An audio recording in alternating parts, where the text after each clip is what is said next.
words of Judy Brown, happiness is a choice. We're happy to spend some time with us, Chip and Zay, on a Off the Rails Thursday. That's what we do, man. You know, holding it down here on Texas Sports Unfiltered. Hope everyone got in on the Masters pool. Too late now, but Texas Longhorn Scotty Scheffler just birdied 16 to go to 4 under. I believe that's tied for the lead, Zay. So Texas Longhorns making some noise out there in Augusta, Georgia, home of the Magnolias, Magnolia Lane, in the Masters Golf Tournament. How you doing? Not too shabby, man. Happy Thursday, everybody. And yeah, we all know those Texas boys well represented down there in Augusta. And not surprised to hear old Scotty Scheffler killing per usual. One of the best to ever do it. And what would this be? What, his third jacket? Third. Damn, boy. Come on. That's a lot. But again, Masters, but the course don't change at all. So once you get a hang of it and you figure it out, we saw Tiger do for all those years. Like, but not even Tiger won 3 in 4 years. That's true. It would only be Scotty Scheffler and Jack Nicklaus. Damn. Which is rare air. So we shall see. It's early. It's first round. But we got Rory McIlroy out on the course. He is 1 under, I believe. But I saw Scotty Scheffler was 3 under through 9. I was like, oh, okay. Big boys here to play. Everybody's on notice. Let's see what they got. And he is now he's got 2 holes left, 17 and 18. And those are gettable holes for Scotty Scheffler. We'll see. The back nine is playing 30 strokes harder than the front 9 today. So the fact that Scheffler was 3 under through 9 and then just made a bunch of pars until he got to 16, it's like, you'll take that. Because I'm watching guys like Joaquin Neiman, who was 3 under through 5. He's now even par. So it's the thing about the Masters that people don't get from TV is the undulation in the greens. It's like a Six Flags ride. It's so hard. The green, the hole doesn't really start until you get to the green, especially on holes like 5 and 6. 1 is a nightmare.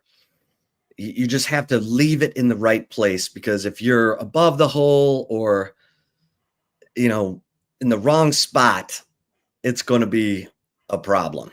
So I know Scheffler was disappointed. He had a really good look at birdie on 13. He missed it. But he just stays patient, and here he is. Now he's teeing off on 17. Beautiful drive. So Scheffler doing what he needs to do to lay down that early pace. All right, we're getting an early bird visit from our man, Lance Taylor, lanceslock.com. LT, you look like you're in heaven. What's going on there? I just got to the house. I had to let the dogs out. I've got a painter here, so I just came in a different room, a bedroom, to actually talk to you guys. It's been forever. It's been 3 weeks? I know. It's been a minute, man.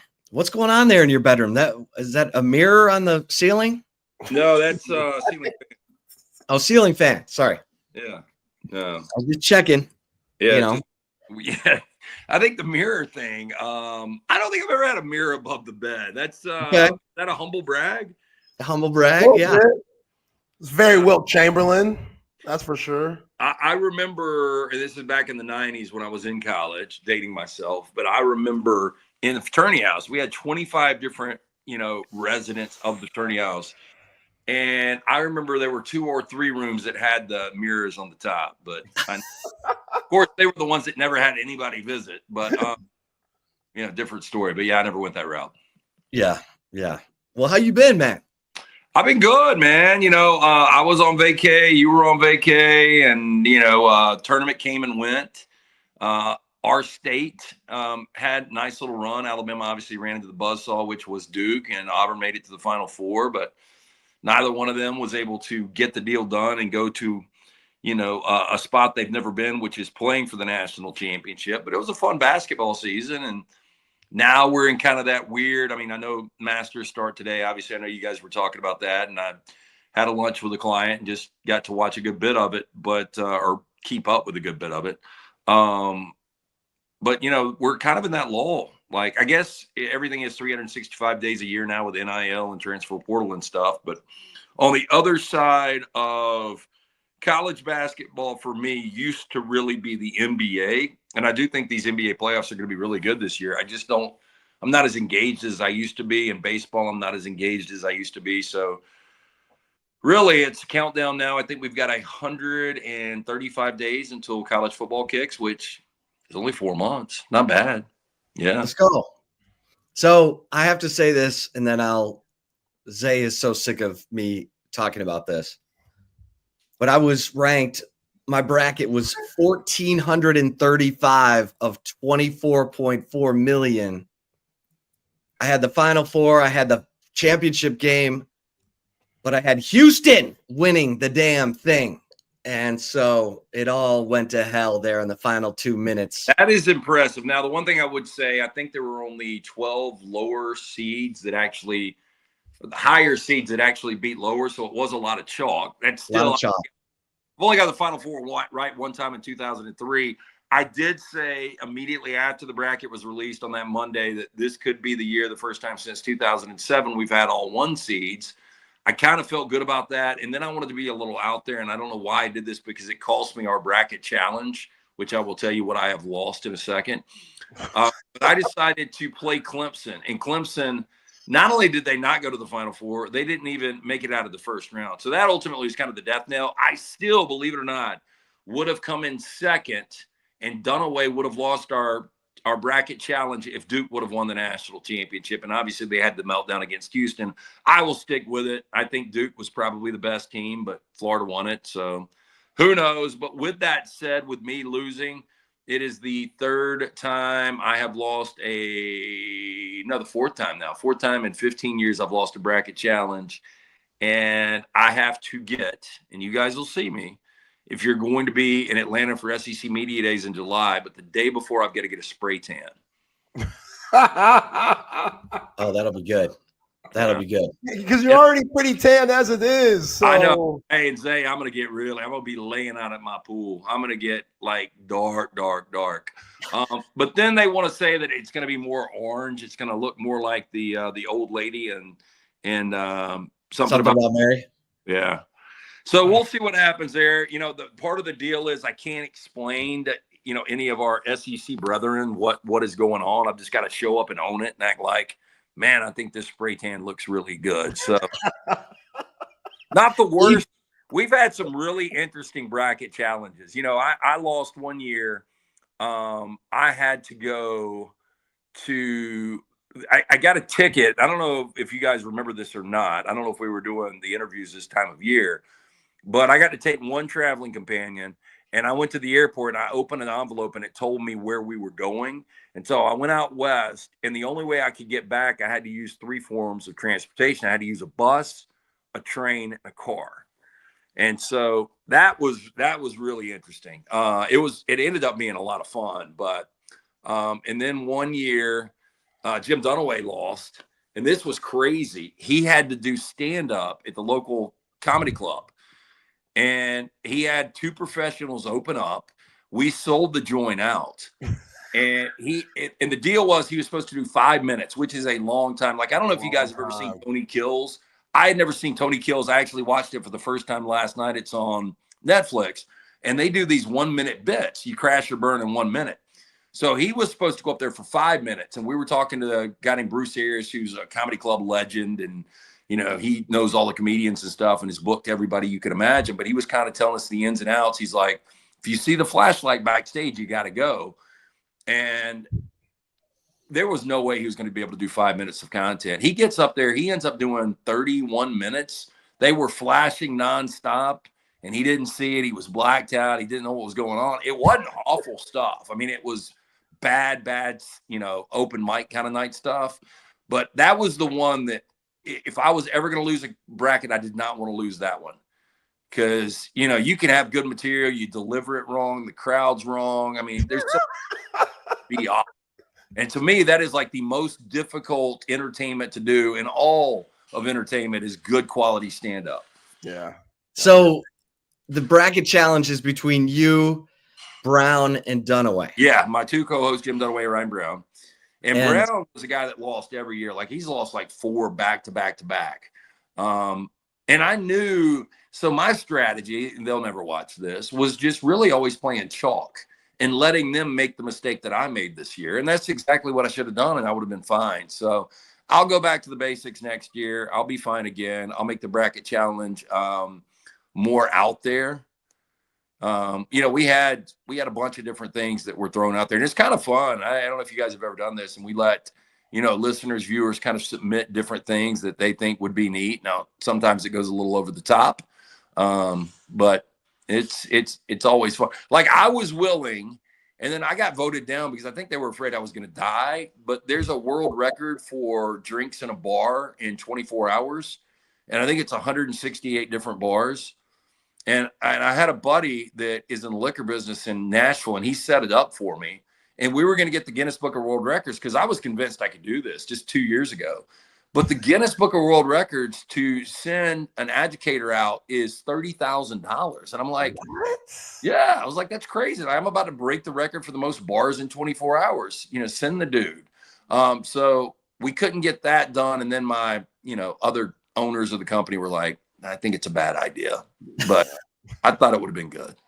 Liver Olympics. By God. Well, all you had to do was drink one drink in every bar, but it didn't have to be alcoholic.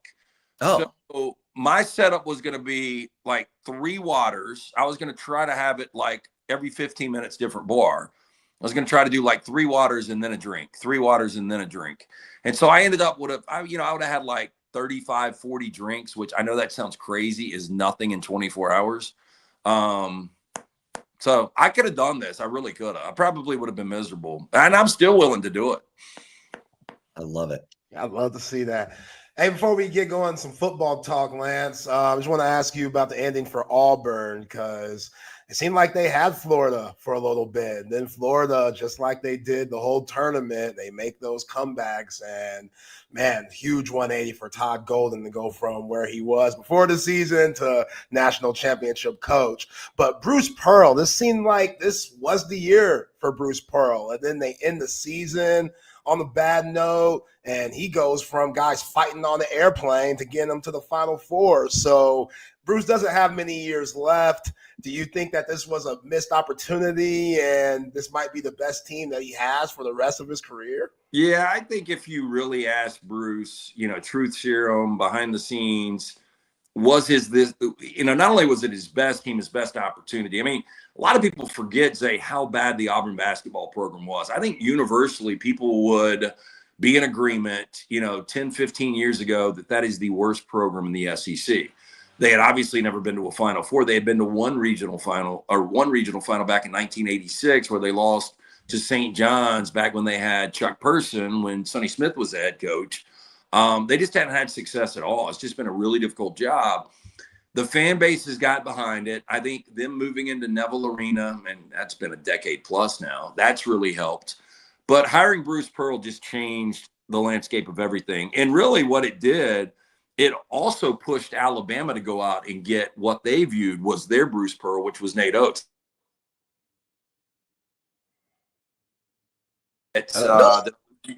Sorry. Okay.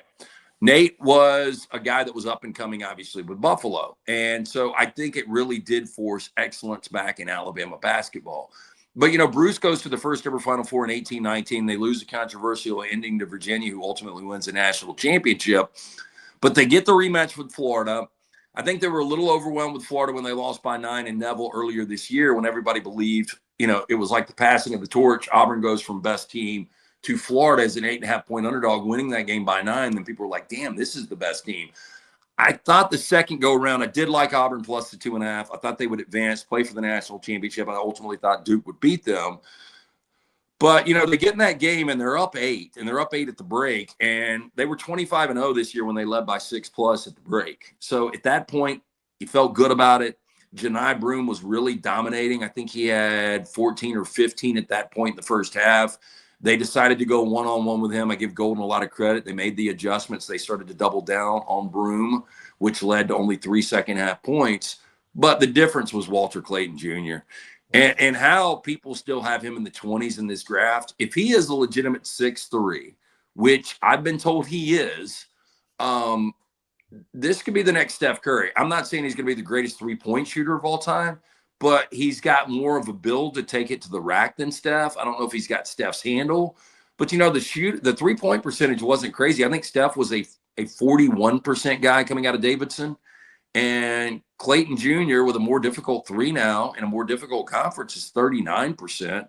I just think the guy's incredible. And I can't believe he's not going to be a lottery guy. Maybe ultimately he will be that guy.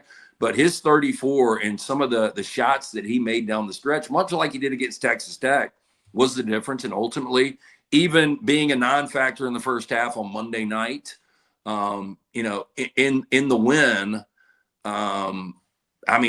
Walter Clayton down the stretch, and then 7 assists and, making key free throws. Just an incredible player. Was Todd Golden sending illicit photos of his junk to co-eds? Is that what was happening? That was the allegation. And I'll never forget when I read that, and maybe we talked about this too, because that was early. That was like November. And I was like, damn, he's not going to survive, because we know in today's society, it is guilty until proven innocent.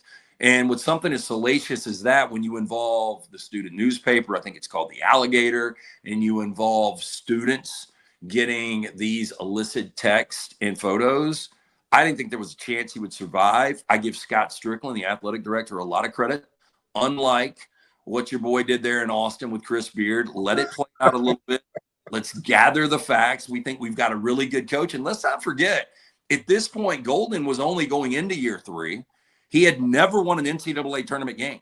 Year 1, they missed the tournament. Last year, they lose in overtime to Colorado in round 1. So it wasn't like Golden is this protected species. Like, I always made the joke, and I was somewhat serious about this. When Nick Saban was in his prime in Tuscaloosa, I said, I honestly think he could murder somebody, and they would let it play out. And if it became an OJ situation, and he was, if a jury of his peers said not guilty, he would keep his job. Like, I really believe Nick Saban could have survived something like that. But when you're Todd Golden and you come from San Francisco and you've never won a tournament game, I thought he would get blown out. So I do give Strickland in Florida a lot of credit, and he is going to be a tremendous coach. I think he is going to be one of these guys that we're probably going to end up not liking, because I think along with the success and as he grows this program, I think the ego will grow, and that's just part of it. But man, that guy can coach. Fun style of basketball, and Florida's not going anywhere. Was he an assistant to Bruce Pearl? Yeah. So yeah. He played on the Israel team when Bruce coached the national Israeli team. He was the point guard on that team, and he's a big time analytical guy, which the Pearls are too, both Bruce and Steven, who probably will be successor for Bruce when Bruce decides to shut it down. He was an assistant for those guys, and just, he worked his way up, video assistant. The whole bit, graduate assistant, went through the whole thing. And, we were asking Steven when he was on the show earlier this week or last week, and he was like, yeah, he was even the guy that would run out and get meals and coffee and different things, did everything for the program, but well-respected, basketball IQ through the roof. And now it's paying off. And, it's one of those mid-major hires that came out of nowhere. And I think Florida fans were a little flat, like, what do we get here? And it just shows you guys like Chris Beard and Nate Oates and Todd Golden, some guys just can get it done. It doesn't matter what the resume was before. Yeah, we were talking about Bucky McMillan getting the A&M job and how I think that's an underrated hire, Lance, coming in from Samford. But we haven't talked to you since the Sean Miller hire for Texas basketball. What do you think about that one? Well, let me start with Bucky real quick, because I do want to say this, because Bucky is a guy that we know from around here. Bucky grew up, played basketball, and he was on the show a couple of years ago and gave a great story. His dad would drop him off at the inner city Y, where he would play against really good competition to toughen him up. Against the brothers. Come on. Oh, yeah. Literally. He would drop him in the morning and pick him up in the afternoon and be like, you're going to find a pickup game. And Bucky said a lot of afternoons he would sit there and, it became one of these respect things. They finally got him in the game and they're like, damn, this little kid can ball. And Bucky ended up being a point guard at Mountain Brook. And from that, he went to Birmingham Southern, who has now closed their doors, small college here in Birmingham, but he was a point guard for those guys. He's a good player. But then, he got into coaching and he won 5 state titles with Mountain Brook. And look, when I was growing up, Mountain Brook was no good in basketball. It was a bunch of white kids, seriously. Bucky turned them into an absolute machine. And from that, a lot of people believed he should get more of an opportunity. He finally got the opportunity with Samford, 4 straight 21 seasons. You go back to last year's NCAA tournament. They lose in the first round by 3 to Kansas, took them to the wire. They were down like 16, cut it to 1. Bucky knows how to coach. He really does. He's kind of a different guy. I think, but Texas A&M, as you know, is a different program. I think it will fit well together. I think his style is, he's one of those guys, he can win with 3 stars. He really can, because he'll be able to get them in, develop them, and keep them for 4 or 5 years, which, that's just it's impossible to do in today's game. But I think Bucky will be able to do that. I think Bucky will have success. Will he win a championship? I don't know. The A&M situation is so weird. Chip, I know you know this for years. It's never really had success to where it should in football. And coaches don't ever really seem to be happy there. I mean, you guys just saw a coach win a national championship in baseball. He bounces. Buzz Williams. Now, Buzz is one of these guys that, goes Marquette to Virginia Tech, which I didn't understand. I understood Virginia Tech to A&M, but I don't understand A&M to Maryland after your last coach and Kevin Willard was bitching about NIL. So something's off with the A&M program, and you can see it immediately when you see the press conference and they're rocking back and forth. And you got dude cheerleaders and you got a little dog running around. But with all that said, I do think Bucky will have success in College State. The dude cheerleaders with the dog running around. So weird. Oh, it's so weird. It's a freaking cult. It's so weird. It is cult. Any truth to the rumor that David Koresh was a former Aggie yell leader? Yeah. Cheerleader, yell leader, whatever. Listen, I'm not doubting it. I'm not saying yay, but I'm not saying nay. That very easily could have happened. Just saying. All right. So how we doing at lanceslock.com? We're hanging in there. We've been really good in baseball early this season. The tournament was just up and down, and we'd have some really good days and we'd have some really bad days. So it was kind of around 500. But again, we're cooking at Major League Baseball. We have one free winner up tonight. It's only in the NBA. But stay on board. We're going to have Masters match play starting tomorrow. We'll have that up and available early. We're getting ready for the NBA postseason starting next week. And so it's going to be a great summer. Jump on board. $100 gets you absolutely everything. Free play every day at lanceslock.com. Yeah. But by the way, you didn't answer the Sean Miller question. Oh, yeah. Sorry about that. You're good. So Sean Miller, not only myself, I think a lot of people in basketball circles before, and this is kind of laughable now when you look at Arizona and you look at some of the teams that were breaking the rules and getting in this gray area. And Sean Miller was one of the guys that was in the crosshairs and actually survived longer than I thought he would in Tucson. But there was a point, you go back and look at these 31 seasons from Sean Miller, I think he was considered the best active coach that had yet to go to a Final Four. And then he gets caught up in all of that. And he was one of the first to go before Will Wade. Bill Self ultimately survives. But from there to Xavier, Chip, I think you were the first to say it. Sense of humor from the committee. Wouldn't be surprised if Terry is going against Miller in this play-in game and could ultimately be the replacement. And that's kind of the direction. I think Sean Miller will grab onto this, and I think he's going to be great. I really do. Your problem is you've got so many good coaches in the SEC and so many good programs now.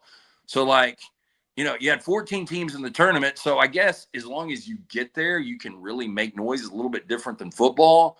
But hell, I mean, how many good coaches can you have in one league? But I do think Sean Miller's a hell of a coach. Yeah. What's going on there at Alabama in spring football? We got they're trying to decide who their quarterback is. The big thing has become now that the players committee voted Ty Simpson, who was the number 2 quarterback last year, one of the captains. And so everybody just immediately assumes, well, if he's a captain, he's going to be the starting quarterback. And I told people, hey, don't necessarily, get to that conclusion yet. I mean, he is a guy that's been in the program a long time. From what I hear, Keelan Russell is a true freshman, a 5-star, and they're saying the talent is undeniable. They're going to have to find a way to get him on the field. Then Austin Mack, a guy that transferred over from Washington, was the backup to Penix when they played for the national championship. Big dude, man, almost 6'7", wears a size 17 shoe, but can really, really spin it. He's more athletic than you would think for that kind of size. I think both of those guys with Ty Simpson are in the mix, and I'm not going to be surprised if any of the 3 start. Now, based on the fact of the seniority and just the fact that he has actually put so much into the program, I think Ty will get the ultimate or at least the first reps with the ones. But Kalen DeBoer knows this going into year 2 after a 9-4, he's got to win. And I know that sounds laughable at 9-4, but you followed the greatest to ever do it. He really, really needs to be in a college football playoff this year. With that said, with Ryan Grubb, his former OC, leaving the Seahawks after 1 year and coming back, they're going to play the best guy. And I think they'll get it right at quarterback. And honestly, the offense was kind of out of sync last year. They didn't have a 1,000-yard receiver. They didn't have a 1,000-yard back. They had one of the better but most inconsistent quarterbacks in all of football. So I think the offense is going to be much better in year 2, whoever that quarterback is. But that's kind of the main theme right now with spring ball is, who is going to be that quarterback. Most people believe it will be Ty Simpson. But again, I don't, gun to head, I don't feel great about that. Do you have a feel for who you think is the favorite right now to win the SEC? I think it is Ty. Now, I have heard behind the scenes, guys like Ryan Williams, and you also saw him show out against Georgia, the true freshman receiver who, I don't know how many times we heard he was 17 last year. But I think some of these deep threat guys, he doesn't throw the deep ball like Milroe threw it. At least that's what I hear from different people consistently. So I think there's a little bit of concern there. If I had to pick, I would lean Ty Simpson will be that guy. It's the most uncertainty we've seen at this position since 2016. And you guys might recall this game. And I'll never forget Snoop Dogg was hyping up, these Bama boys better get ready for USC. USC is some dogs. They're gonna wear them out. And Blake Barnett went out in Dallas that night and got the start for Alabama, and the lights were just too big. And Jalen Hurts quickly comes in, and Jalen Hurts was fantastic after that. And, a guy now that's won a Super Bowl, and he wasn't, the starter. And a lot of people going into that season, most people thought it would be Blake Barnett. Some people thought it would be Jalen Hurts, but it ended up being Jalen Hurts. But going into the season, nobody knew, and kind of get that feeling we're there this year with Alabama. How do you think Ryan Grubb's influence is going to be coming over from Seattle? I mean, obviously we know Kalen DeBoer and Ryan Grubb's Pacific Northwest with Michael Penix and those guys, but now that he's in the Alabama culture, how do you think that's going to work out, Lance? Well, I've heard Ryan Grubb is a unique personality. I think, and I had a lunch just a second ago with a client, and he was like, "What do you really think about Kalen DeBoer?" And I was like, and I can tell when somebody asks me that question, they really don't like them. And I was like, look, as an Alabama fan, you just got to get used to this. The regime is so different from the way Nick Saban did it. And I think even, watching in losses to Vanderbilt, it seemed like there was no discipline. And I think people were like, damn, he's not chewing ass. Saban always chewed ass. There are multiple ways to skin a cat, right? And you can still do it the correct way. And I think for DeBoer last year, he had a first year guy and Nick Sheridan calling plays, and Nick Sheridan didn't do a bad job. I just don't know if Kalen DeBoer fully felt comfortable with completely turning that offense over.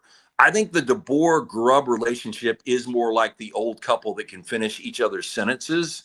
So I do think it's going to be more now Kalen DeBoer not only putting his fingerprints on the program in year 2, being much more comfortable in that regard, but I also think he can delegate more and let Ryan Grubb call the offense and trust that he is going to call what he wants. So I think that is going to be a major difference in year 2. And I just think just the comfort around the program. I think a lot of people were walking on eggshells. You got players that played for Saban. Then you come in, you see a coaching staff that's got their feet kicked up. They're listening to music. It was night and day the way it was done. And again, there's not necessarily, Saban's way was obviously the right way because he won a bunch of championships. But, DeBoer obviously knows what he's doing. In year 2 in a major program at Washington, he played for a national championship. Yeah. Who's your early favorite to win the SEC in football? So we did win totals today. And Gunnar Stockton is not like gutty what he did against Texas in the SEC championship. It's so funny because I was arguing with one of our co-hosts, Jim Dunaway, and he's like, because, the win totals with 9.5, I think Tennessee, Alabama, Texas, and Georgia, nobody has double-digit win totals right now in Vegas. And so I specifically looked at the Texas and Georgia schedules. My point with the Georgia schedule is Georgia is going to be favored in every game. I think Texas is ultimately going to be underdogs in 2 games. I think they will be underdogs in Columbus to start the season, and I think ultimately they'll be underdogs when they play Georgia in Athens. So if you just look at that, they win the games they're supposed to, they lose the games they're underdogs, they're 10-2, barely getting over the number. I said I feel much better about Georgia just based on schedule. My co-host, Jim Dunaway, is like, I disagree. You don't know what you're getting at quarterback, and you do at Texas. And my point, I've said this a million times with you guys, do you really know what you're getting at Texas? I feel like with the lineage, with what we saw in small packages and spots, and even in a couple of starts, that Arch is going to be really good, and especially playing for Sarkisian in that offense with all the skill around him. But is he going to be better than Quinn? I don't know. I don't think Gunnar is going to be as good as Carson Beck, but could this Georgia team be better than last year's? They could. So with all that said, boy, long way to get to your answer. I'm going to take a flyer, and I'm going to say Georgia, because Alabama's schedule is really difficult. But I think Georgia, Alabama, Texas, LSU, and if Nico gets better, Tennessee are all in the mix. Schedules are so difficult, though, in the SEC. So difficult. Yeah. Speaking of Nico, I know you heard the rumblings of him renegotiating his contract or his NIL situation. What do you think about that, Lance? Well, I think it's kind of ridiculous on this day. First of all, the guy was getting at least the reports, and you never know what the reports are.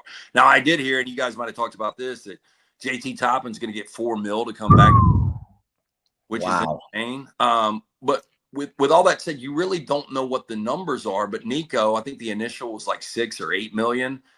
I didn't think Nico was good last year. Like, I thought Tennessee's defense was really good. I thought Nico was okay, but I don't think he deserves any more money because they got to a college football playoff. It wasn't like he was leading them to the playoff. It wasn't like he was Cam Ward at Miami. I think Nico's going to be good. He does need to progress a little bit to get Tennessee back to where they were last year because their schedule is more difficult this year. Yeah. Lance, great stuff, my man. Everybody needs to get over to lanceslock.com. Please. We will have literally match play if you've never done it before. And look, a lot of your listeners or viewers, they probably don't even know this. But the way it'll work is the pairings tomorrow, you will have one guy that will be, it's baseball, it's money line prices. So let's just hypothetically say Scheffler and Roy McIlroy are playing against each other. Scheffler minus 140. We will have in the morning, whoever it is, minus whatever in match play, and you get a golfer for 18 holes, and all they got to do is beat the other golfer. It is some of the most fun wagering you can do out there. We'll have, and we have been really good in the majors at at the matchups, the player matchups. So we'll have that available. Major League Baseball, NBA, all available. It's $100. Gets you absolutely everything. Jump on board. Try us for a month. See what you think. You can monitor us. We'll give a free play out each and every day. There's a free play up right now in the NBA. LancesLock.com. Love it. LT, man, let's do it again next week. Look forward to it, boys. Y'all enjoy the Masters. Appreciate you, All Lance. right, you got it. You got it. Lance Taylor, lanceslock.com, baby. Get over there. Check it out. I mean, it is fun. It is fun to get into this whole Masters golf thing. I know, Zay, you're not a golfer. Your dad is. I don't know if I'm playing with CC again in the. You are. Okay, good. All right. We'll have some more fun. We'll have some more fun at the Mullet Open. Are we promoting the Mullet Open? I mean, May. yeah. When is it? May 17th. Okay, we need to get everybody. 18th. 16th. Oh God. Oh shoot. My son's graduation. Oh, really? It's on a Friday. It's not on a Saturday. Yeah, but I'm. Okay. No. Yeah, I may be out because I'm going up for Wednesday of that week. I might be wrong. Well, yeah, I don't have a message. Hey, the Masters. Listen, I was lucky enough to go. The course is amazing. The tournament's amazing. People, the prices. I just found out that the beers are now up to $6. They used to be. So when I went the last time in 2016, the beers were $3.50. They were $3 for a domestic. They were $3.75 for an import like Heineken. And it was, a glass like this. Okay. Now a glass like this is $6. Still a bargain. And the sandwiches, the egg salad sandwich is still $1.50. Come on, Zay. That's pretty good. Where are you going to get concessions like that? So the whole philosophy of Augusta National is if you're lucky enough to get in, we're not going to hammer you over concessions. You got in. You got the golden ticket to Willy Wonka's chocolate factory. So enjoy yourself. You're probably paying an arm and a leg for badges and hotel because the Motel 6 in Augusta National is charging $500 a night. Hell no. Motel 6? Hell yes. Oh, hell yes. Motel 6, $500 a night. Dang, man. Because they know how in demand the rooms are in little old Augusta, Georgia. Because if you were just driving around Augusta, you'd be like, look at this little backwater town. They got a Hooters. But behind those trees, you see the big water tank. And then all these trees, and that's sort of the barricade. You can't see Augusta National from the streets. Yeah. You got to go down Magnolia Lane or, get into one of the entry points and you got to walk way in. So if you were just driving around Augusta, you'd be like, okay, whatever, sleepy little town. And then lo and behold, in this sleepy little town is the world's greatest golf course. So it is pretty cool. It's pretty amazing. And Scotty Scheffler, 4 under, I think, last time I checked. And let's see if Justin Rose, I believe, was at 6 under. Justin Rose is like my age. Damn. He's old. He's old as dirt. He ain't that old. What? This says 1980 is when he was born. Oh, okay. He's way younger than I am. Yeah. He's 44. Justin Rose 6 under. and Scheffler 4 under. And yeah, those are the Jason Day's 2 under.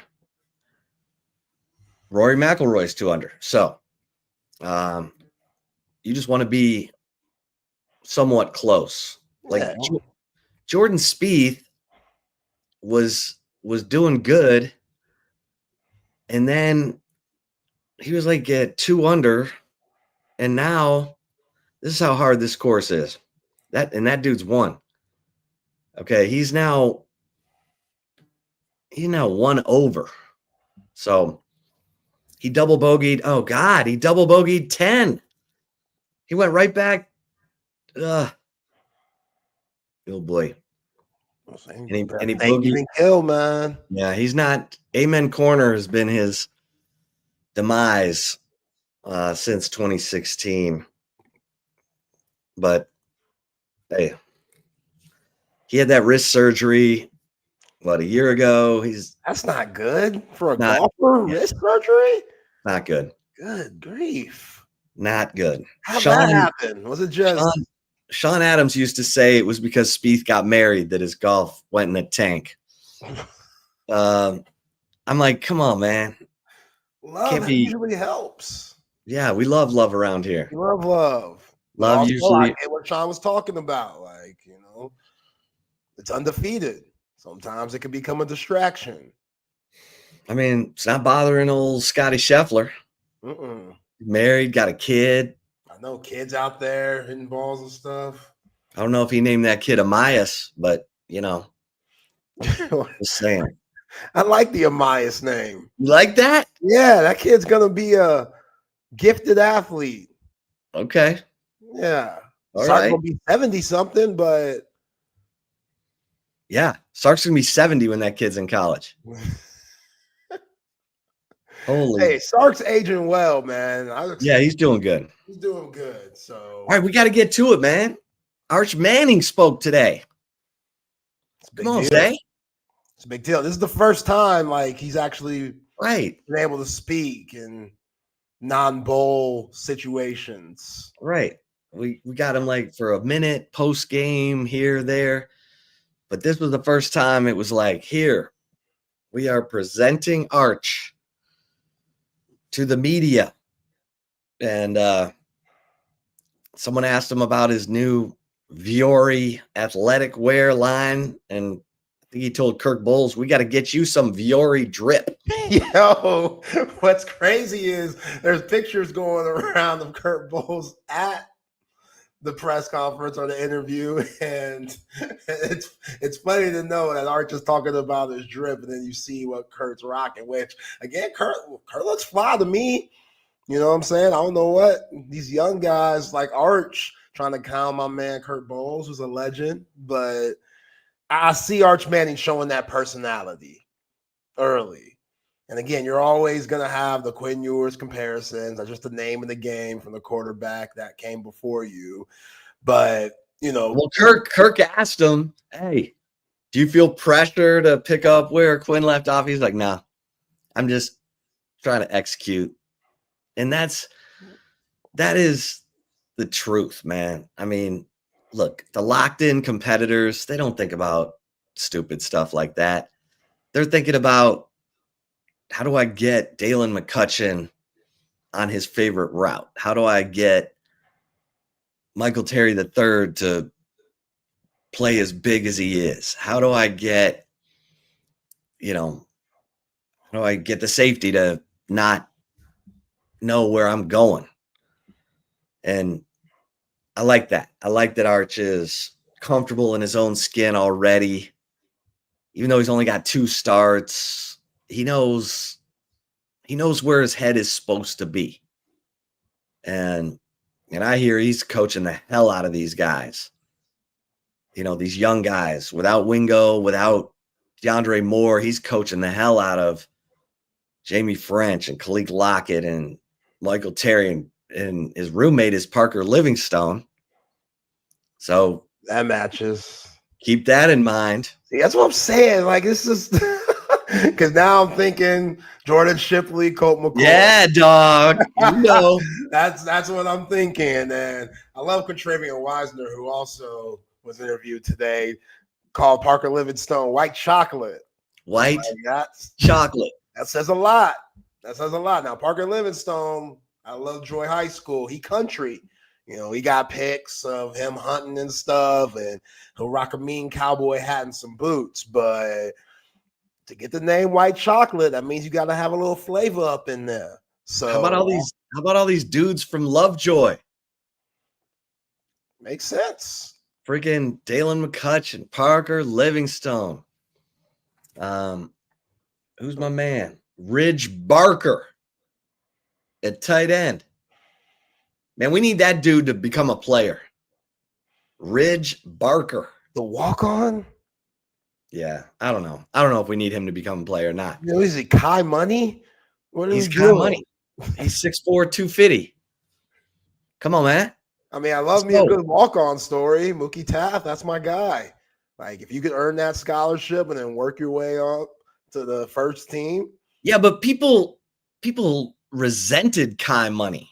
It was like everyone should be happy for Kai Money because he was like this little unheralded, scrappy walk-on who got some playing time. People were pissed. Yeah. The Kai Money was on the field. What are we doing with some walk-on? Yeah, because it wasn't like he was putting up crazy numbers. Like Mookie Taft showed us. Right. People were a little head scratching with Mookie Taft, and they were like, okay, what are we doing here? Then Mookie Taft started getting picks. Then Mookie Taft started headhunting. You called him out last year and said, yo, Mookie Taft, you know, he be getting ran over, but he hold on. But then he'd hang on, man. He hang on. He'd hang on until the posse got there. We ain't see any of that this year. Mookie Taft. This year he was throwing his body around. Yeah. He was giving it up. It's different Mookie Taft. So Mookie Taft. Kai Money, he meant well, but when he was playing, it showed, man, we are really down bad. This is it. That's all we got? That's all we got here? Like, that's a tough thing to take in. But, yeah, man, Rich Parker, work your way up, dog. This is a chance to earn your keep. Jordan Washington out. Why not? Why not prove to Jeff Banks and Steve Sarkisian that you hear anything? You hear anything from Arch or Quintravion? Yes, that jumped out at you. Yeah, I loved Arch talking about Neil Brown already making a presence. Like Neil Brown, 45,000. That's it. I get it. He's that buyout for West Virginia, discount everything. Yeah, that 45,000. You could use that as vacation money before West Virginia's still paying them. But Neil Brown, what he's telling Arch Manning, yo, bro, I ain't gonna tell you much about X's and O's. I'll be there for that, but I want to help with you as a person, as a man, and evolve that way as a leader. You know what I'm saying? Told Arch, hey, take your teammates out. You know, when breakfast time or we eating stuff, sit with different teammates. Get to know your guys.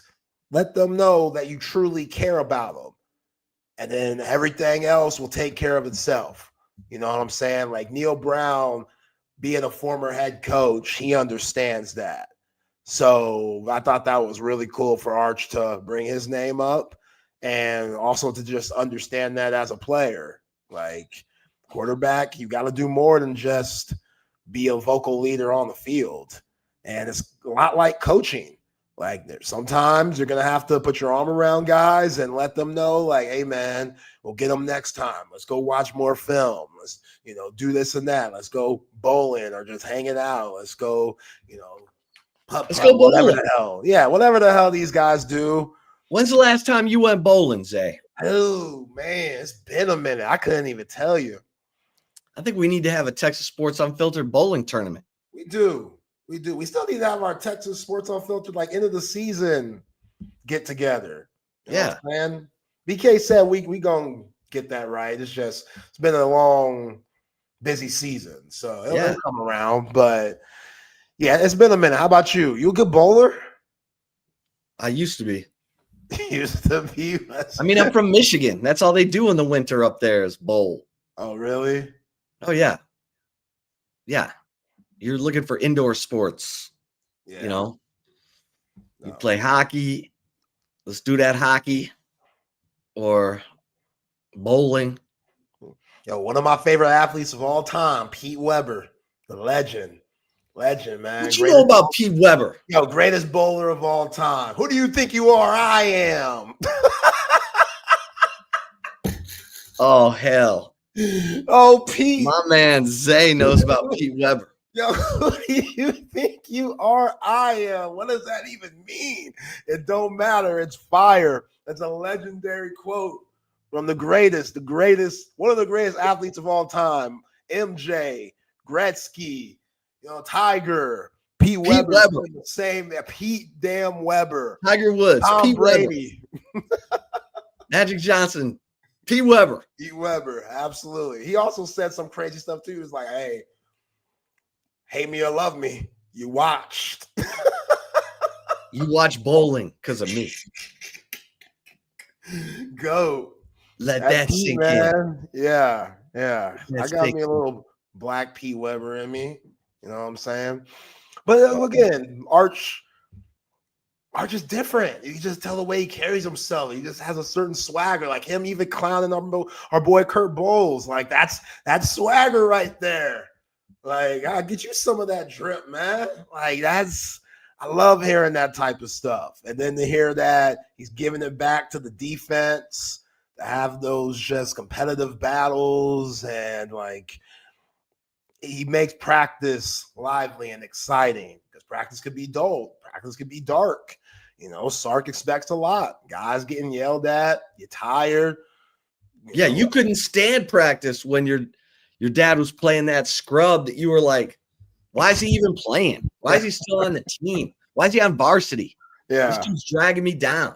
Yeah, I know. No Kelvin Banks in me. Like, I walked past that dude. You walked past him. Sitting eating this little. Never said one word to that guy. Didn't say one word. You made him feel like he was a gum on the bottom of your shoe. It's a bad leader. I wasn't that time. I led by example.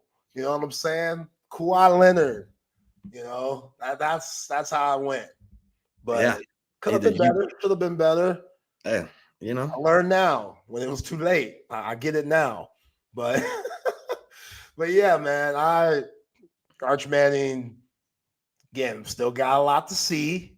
Like Lance said, like, do we really know? Do we really know how this guy's gonna be? A lot of hype, but UTSA, Mississippi State, that ain't Ohio State. That ain't Georgia. What's going to happen? I saw somebody talking about John Mateer over at Oklahoma. Oh, yeah. People high on him. Oh, people are high on John Mateer. Apparently, John Mateer slinging that thing in camp. Next level. Like, could be a top 5 pick upcoming draft. He has that in him. People talking about him possibly getting to New York because he could be a Heisman finalist. They don't have any receivers. They don't have any running backs. They don't have a tight end. OU sucks. Okay. I love that. Now, they do have defensive tackles. They got defensive tackles, and Texas ain't got none. So let's see how that shakes out after the portal window, because Texas needs at least 2 more defensive tackles. Got Dominic Williams. They got that. They got him from TCU. Yeah, he gripped them for how much? He hit them for a couple. Yeah, he hit them for 1.5 mil. Yeah. But that's $750,000 per, because they got him for 2 years. Okay, that's like decent, I guess. Like, everyone's like, oh, Texas paid, like $1.6 million for Matas Vikanukas or whatever his name is. Wait, hold up. Is that for real? Yeah, but it's $500,000. He's got 3 years left. Okay. So it's $500,000 per. All right. $550,000. Still, if he getting paid that much, I better be seeing some Arvydas Sabonis. Oh, yeah. No, you need to hammer him. Yeah, you need to be merciless on this guy. Yeah, that's a lot of paper. Be like, dude, they're paying you $500,000 per. Let me see something. Yeah, that's best player in the SEC type money right there. That's best big in the SEC type money. I'm trying to see that from old Lithuania. How about JT Toppin, man? I can't believe that. He is squeezing Cody Campbell for all that double eagle energy money. What if you're Cody Campbell's wife? Okay, I get it. He sold his company for $3 billion, and he's throwing tens of millions of dollars at these Texas Tech athletes. $1 million for Nigeri Kennedy, softball pitcher. JT Toppin gets $1.5 million for 1 year, and now they're going to pay him whatever it is. All the rumors. It's all from rumor. But they're paying football players. What? They got the bet. David Bailey, best pass rusher in the portal. They paid big money to. If you're Cody Campbell's wife, you're like, I don't care if we just sold double legal energy for $3 billion. You're throwing tens of millions of dollars at these student athletes. Yeah. What are we doing? She knows what she signed up for. Like, I bet you she ain't with him because of his smile. You know what I'm saying? Like, No, she's with him because of his bread. Yeah, yeah. And she's watching all that bread fly out the door. Nah, she'll be all right. She'll be all right. Yeah, she'll be all right. Because Texas Tech made it to the Elite Eight. Yeah, they were right there. They were a couple of free throws away from. Was that worth Final Four? Was that worth a few mil? I mean, for you and me, it's like ridiculous. Yeah, we're like a few mil, and that's life changing. That's a lot. That's a lot. Old Darian Williams. Yeah. He's in the portal. You know why he in the portal. He's testing out the NBA. NBA don't want him. But his agent told him, hey, this money that's getting thrown around in Lubbock, y'all did good this year. Let's bump that up. You know what I'm saying? We're going to pretend to put you in the market just to see what that value is. Look what JT just got. Smart move. That's a good business move. I can't knock it. So TCU just paid big money for Olivia Miles. She crazy as hell. But Mark Campbell, crazier than a road lizard. Crazier than a road lizard? A road lizard. Yeah, my pops always says that, man. Shout out to CC. That's one of my favorites. I say it all the time now because he says it. But yeah, Olivia Miles. Vic Schaefer didn't want them problems. No. Especially with the money she was asking for. Nah, that's okay. Mark Campbell, he'll deal with crazy. He had Sedona Prince. He knows how to deal with crazy. So that works there, throwing the money around. Rory Harmon coming back. That's a big deal. 500 threes, Rory. Let him go on a little vacation. The 2-week vacation. We're back in the lab. Blair Schaefer under the rim, passing her the ball, rebounding. 500 threes. If Rory Harmon could shoot 36% from three this year, Texas winning it all. I'm calling it now. Just like that. You want me to put that on? That's sticky no material. That's sticky no material. Okay. Rory Harmon could shoot 36% from three. What'd she shoot this last year? I'm checking it right now. That's Zay Collier. If Rory Harmon shoots 36%. 36% from beyond the arc.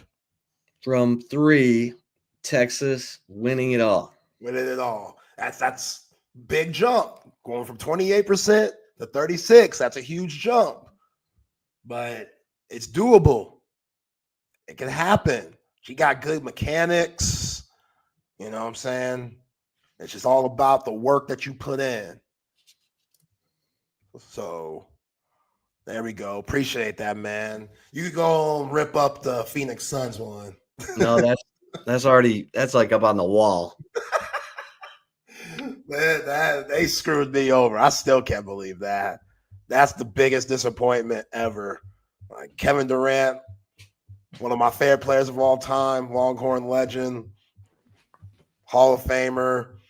That's just this one hurts, KD. This one, NBA, when you're great like that, it's all about your legacy. This don't help your legacy, Kevin, at all. Bradley Beal, Devin Booker, all those guys. I don't know where the disconnect was. Mike Budenholzer. All right, here's one from January 15th. Zay Collier. Loser of the Texas OU game fails to make the NCAA tournament. January 15th. That was a bust. They both made it. Both made it. Good. Both squeaked in, though. I mean, again, SEC 14 teams. I didn't think that was happening. Like, the committee was real nice with the SEC this year, especially Texas. That brand goes a long way. But, yeah, I was off on that one. Well, you make it interesting. Appreciate that, man. By the way, Mullet Open, May 16th. Yeah. Damn it. All right. That's all right.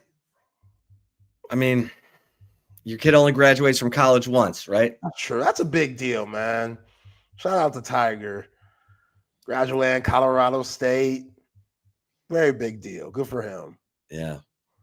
You out here trying to kick him out the crib and stuff. Just graduated. I'm like, dude, good luck. This last meal I'm buying you. Graduation. You on the street. You're on the street now, baby. You be living out of that car. Hope you got fold down seats and a sleeping bag, because you on it. Oh man, parenting at his finest, right there. Hey, I got him through. That's right, you did. That's all I could do. That's right. My dad told me, "You got 4 years. Don't come to me for another penny." And I didn't. Last thing I wanted to do was go live with that guy. But R.I.P. Doc Brown. R.I.P. Doc. He's the best. He's the best. But yeah, that's that was fun last year, playing the Mullet Open with your dad. Oh yeah, that was fun. We had a good time. And Bucky does such a great job with that tournament. It's amazing, all the gifts and sponsors and prizes. And so if people can sign up for it, because it's a good time. The Mullet Open. Yeah. What do you think about Arch and Contrarian Wisner today? I thought Arch was comfortable in his own skin, which I like. If a guy's a little anxious, you're big on the body movement, is he comfortable? Is he comfortable, confident? And I thought Arch was comfortable, confident. I liked his answers. You could tell. Plus, I'm hearing how hard he's coaching these guys, and he wants to win so bad. And I'm telling you, he does not have what Quinn had. He's going to have to do more with less. And he don't care. He doesn't think about that. He's just trying to coach these guys up so that whether it's Spencer Shannon or, whoever it is who's going to have to emerge to help, Michael Terry, Jamie French, Kalik Lockett, Dalen McCutcheon, some of these dudes got to bring it. Because, I remember Xavier Worthy. Now, Worthy didn't get here until summer. But, man, it was almost immediate that I was getting word that this guy is the real deal. Same thing with A.D. Mitchell. As soon as they got here, you could tell the rest of the team was like, okay, this guy different. he can help. And, it takes different guys, different times for it to click and go. I mean, look at Matt Golden. He's talking about how the first half of the season, he wasn't totally comfortable. And sometimes he was, when he wasn't the primary, Sark talked about how one time he wasn't the primary. So he's running his route, but he's not selling out. And Quinn threw the ball and Matt Golden wasn't there. And Matt Golden came over to the sideline and he said, that will never happen again. Oh, Lord. Matt Golden and Jerry Jones. Matt Golden and Jerry Jones. Matt Golden posted this on his Instagram. You see in the caption right there, D-A-T, that man. Matt Golden talking about Jerry Jones, which Jerry looks happy. Look at that smile that Jerry has. Jerry kind of looks constipated. I ain't going to lie. Remember when Jerry lost all the weight? Yeah. Aren't you the one that put him on blast for having the surgery? No, he thanked me for writing that story. I know, but didn't you originally you got in trouble and then his PR guy wanted to kill me. And I was like, is Jerry mad? He's like, I don't know if he's mad. You're dead to me. I'm like, oh God. Dead to me is crazy. It's a little dramatic. But Jared's put all that weight back on. He looks like a tank. That's muscle, man. Okay. That's muscle.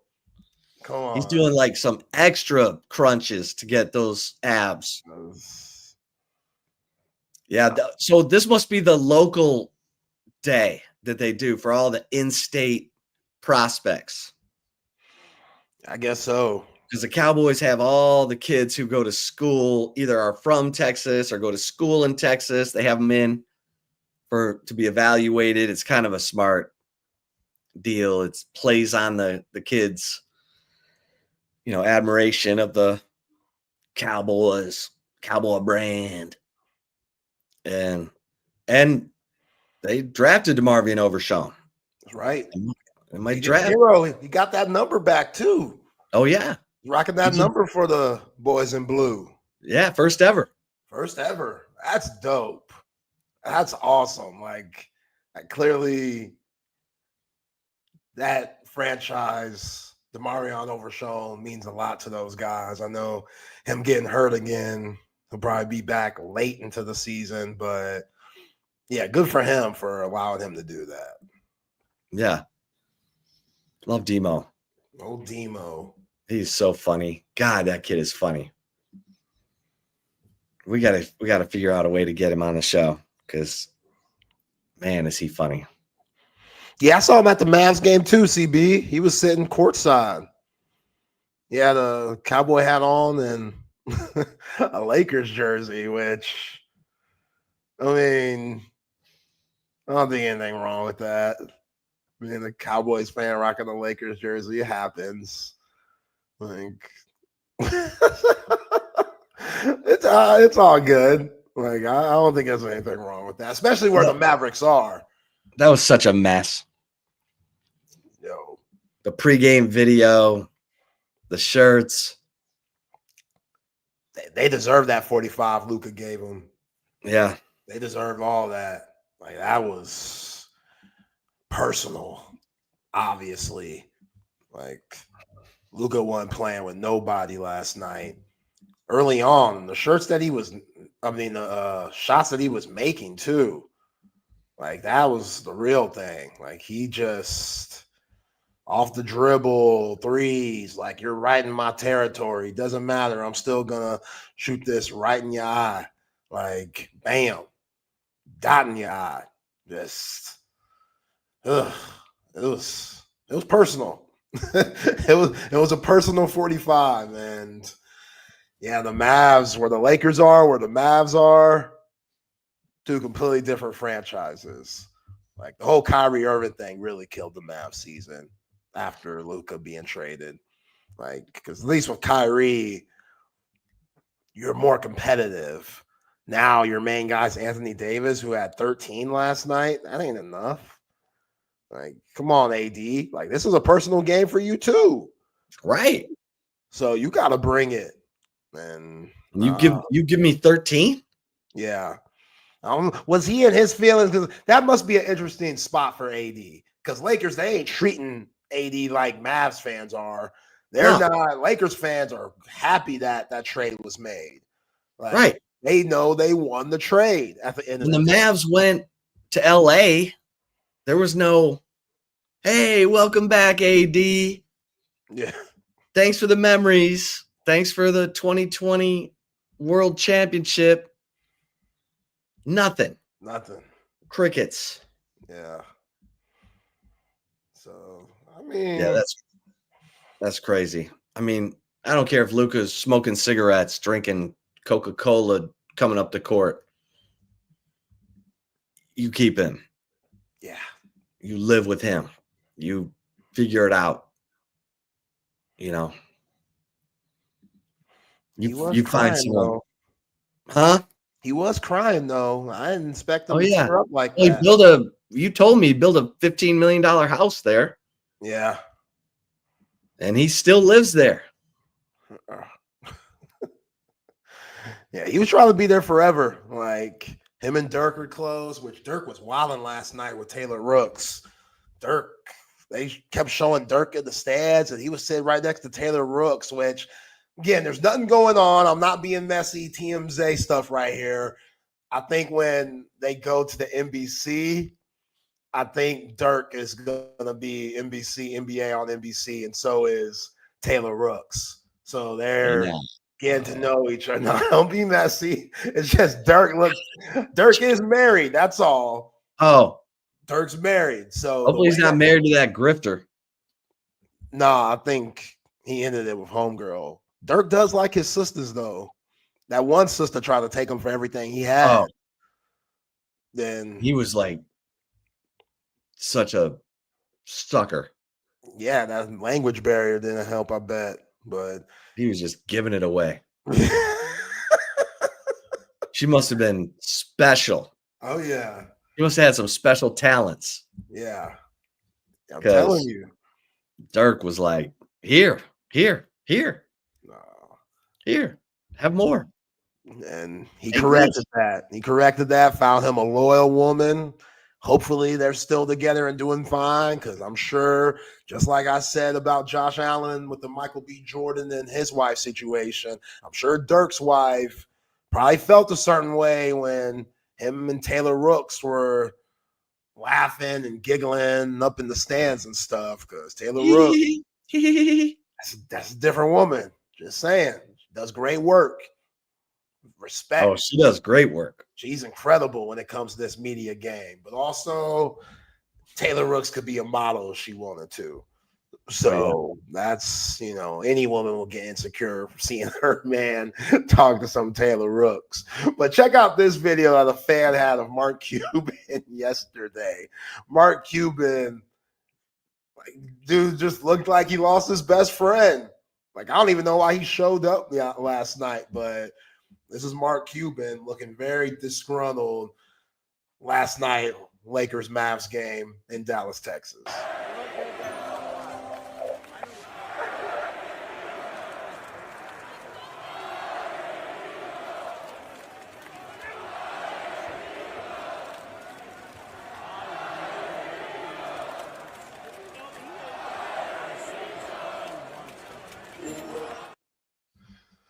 So I'll give Cuban credit. He sits out with the people. He's not up in some suite. He's always been that way. Yeah. He's always liked to be near the court. Yeah. Near the action. The action where he can yell at refs and be boisterous. Yeah, fans chanting fire Nico. And, maybe he feels for Nico, or maybe he thinks, man, I should have given up all the ownership stake that I had on this team, because Luka wouldn't be gone if Mark Cuban still had the say that he used to. like at I just all. keep waiting for Cuban to say, you know what, I'm selling the rest of my steak. Y'all get me out of this, Like if he does that, then the Adelsons will be like, oh, bleep. You think they would? You think they would not like it? No, I I mean, feel like they want more control. yeah, no, I think they would do it, but they would know the PR hit that would be. Right. I mean, as if the PR could get any worse. They were yelling F you, Nico, at an SMU basketball game, for God's sake. As soon as they spotted him, the whole crowd was like, F you, Nico. It was like, oh, geez. Oh, yeah. You're probably going to see it at Cowboys games. I'm sure you've seen it at Rangers games already. Like those fans, they're still hurt. And again, the fact that it's to the Lakers, too. The Lakers, they're everyone's rival.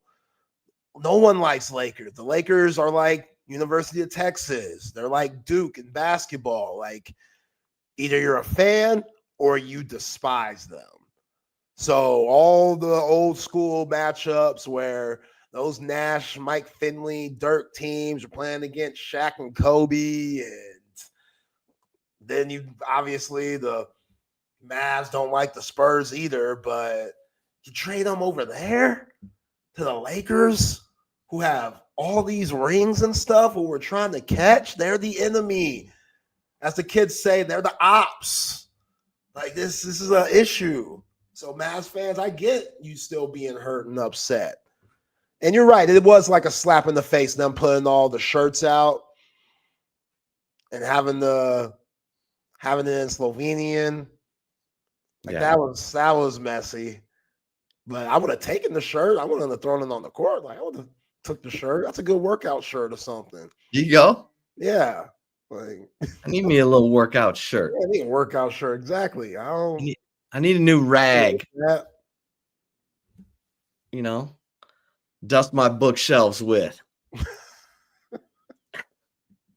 Hey, where's my Luka shirt? Oh yeah, it's in the garage. We're using it to change the oil in the car. Oh, okay. All right. Just checking.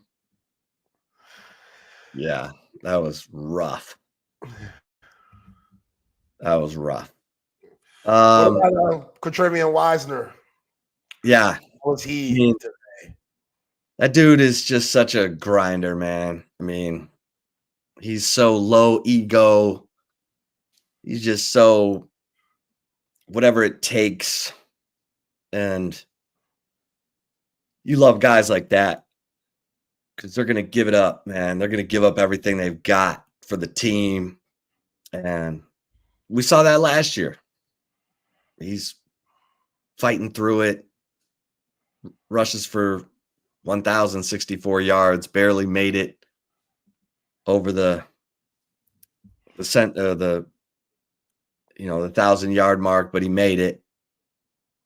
And no one's ever going to forget that Texas A&M game when he's carrying it 30 plus times and doing what he's got to do to help ice that 17-7 win.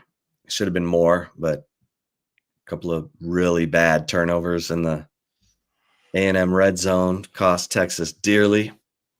But Wisner, like everybody loves that guy. They know they can count on him. And when you're looking at CJ Baxter coming back from the knee injury, you're looking at Christian Clark coming off the Achilles, you're looking at Jarrett Gibson. Can he take better care of the football? You don't question Quintravian Wisner, and he's helping lead. He's become a vocal leader, a key vocal leader for this team. So you got to have those guys. Arch, Quintravian Wisner. You don't have the veteran tight end like Gunnar Helm talking up anymore. You don't have your two best receivers are hurt.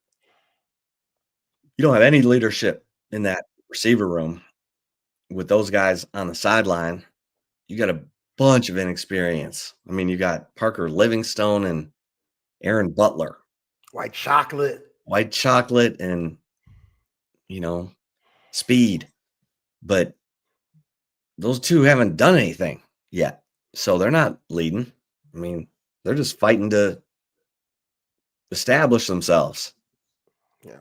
You get a lot of leadership on the defense. I mean, Anthony Hill, Leonga, Michael Taff, Jelani, Malik Muhammad. He's a vocal leader. And then at the defensive end position, you got Colin Simmons, who he likes to talk. And Travion Wiseman said he's everywhere. who, Simmons? Yeah, he said he's Yeah. always around. Yeah. He's due for a big year. I mean, the fact that they're moving Trey Moore to linebacker tells you all you need to know. I mean, Trey Moore's a good player. He's going to be good in the weak side linebacker. He's going to be good at pass rush when they need it. But Colin Simmons is different. And they're building this thing around Colin Simmons. He's your starting, whatever, Jack or Buck or.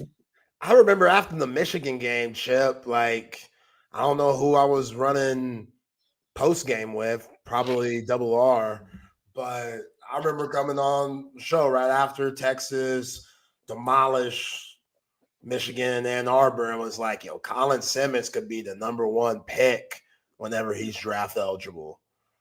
And he just kept proving that week after week. Like, give me the opportunities. I'm going to show y'all something. Like, double-digit sacks as a freshman. The dude has it all. And now just another year under his belt. Like, I'm interested to see how Alan Clark deals with him and what he sees in these edge rushing guys, because that's probably the best position in all of Texas football, at least the deepest room, with Ethan Burke and Trey Moore and Colin Simmons and Colton Vasek whenever he gets back. But yeah, when Alan Clark, that was probably an easy yes when Steve Sarkisian gave him the call. Like, hey, you want to come down to Austin? This is what you'd be doing. Like, yeah.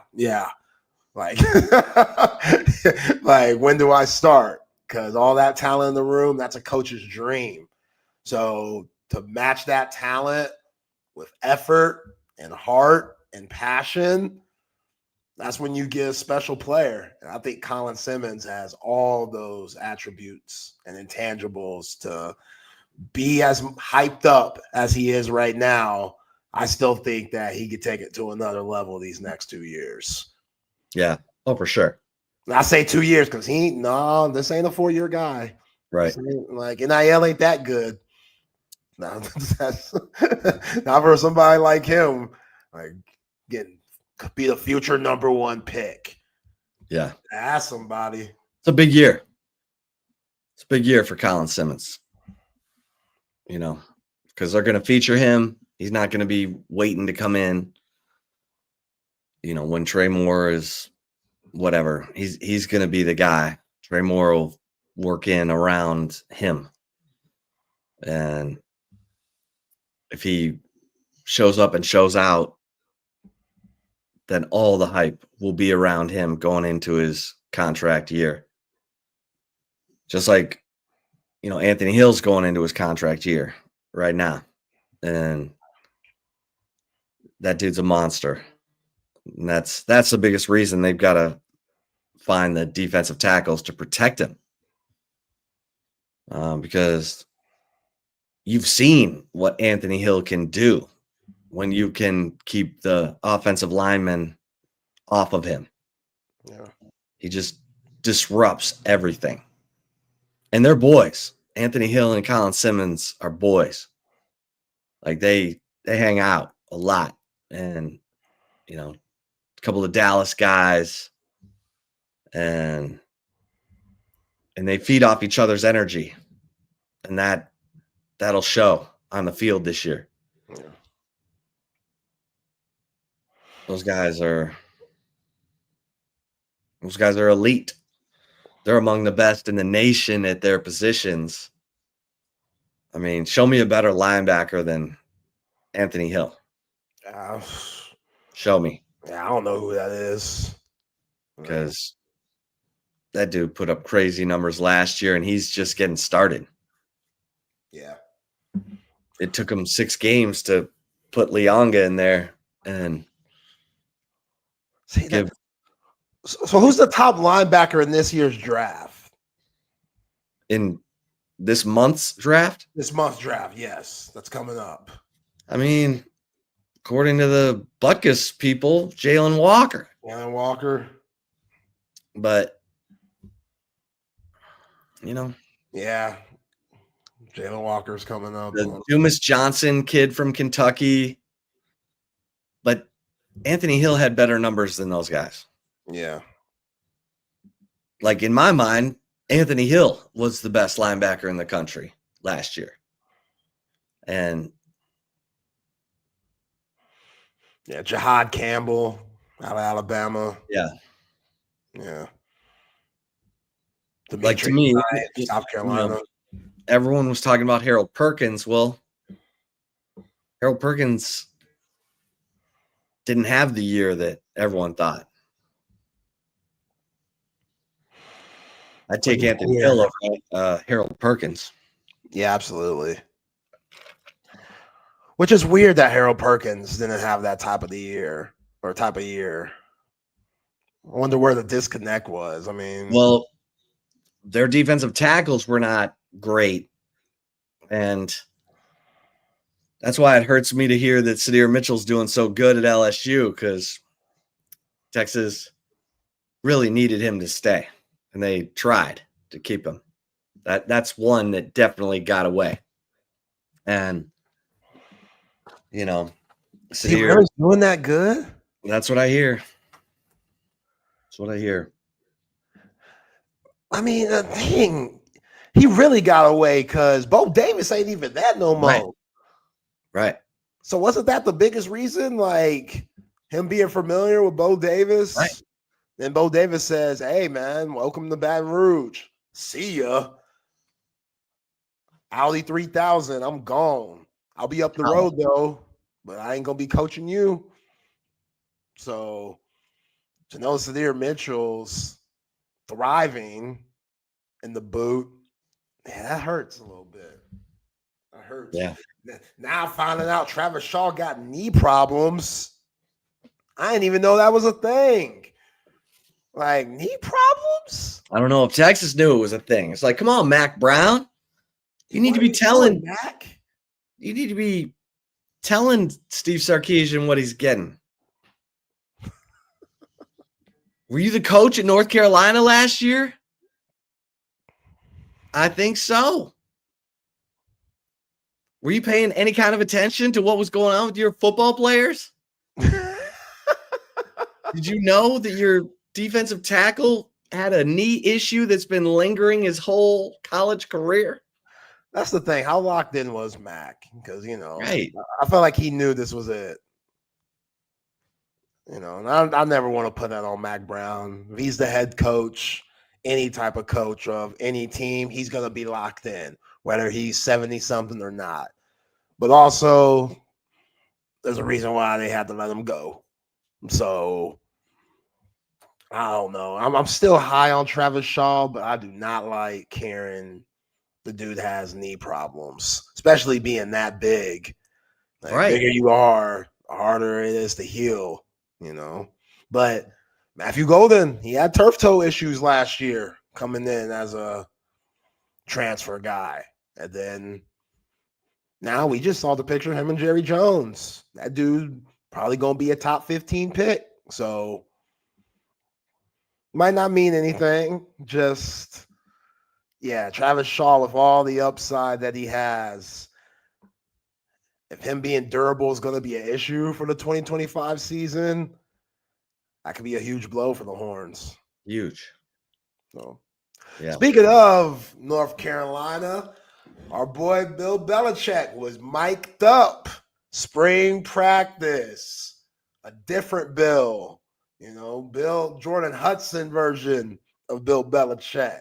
You know what I'm saying? Got her on the emails, got her doing her thing. Check this out. Bill Belichick coaching North Carolina Tar Heels, spring practice, mic'd up. Go one-on-one. Mondo, we got to get the gloves on these guys. Just holding on every play, usually twice. Hey, good route. That's the right idea. It's close. Good job on the split safeties. Yeah. We hit them in no huddle. We hit them here. Well, at least we're throwing the ball to the right place. Second down. We're live. Tackle in front. Tackle in front. This is live. It's live. Tackle in front. Stay off the quarterback. Come off the edge and it's a run. You don't want me to hit him from the side, do you? No, just we know you got him. Get on the sideline. Tag off, stay off the quarterback, tag off on the runners. This is not live. But we're competing here. You got a lot of pressure anyway, just clear him. That'll clear him. All right, here we go. First down. Hold on. Freddie, 4 seconds. 4 seconds. Hey, one play. We'll put it on the 9.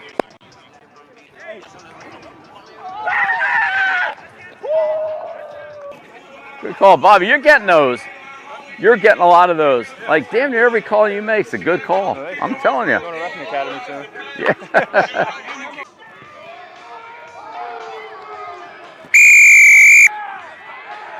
Seam. See, Then we hit. opposite of rotation, yep. Then we hit a In cut. and then we hit a. Big ball. One-on-one. That's how you move the ball down the field. You got to hit some of those plays. And look, we were still 30 seconds left on the clock. Gotcha. All right? Yes, sir. Nice job. Nice job. What was the next play we hit? An in cut. Then was the last play we hit? Go get there. That's how you move the ball. You got to hit some of those plays. It's a lot quieter over there on defense when we make a few plays. That's how we shut them up. Right? You shut them up by making some positive plays. That's it. Woo! Yeah.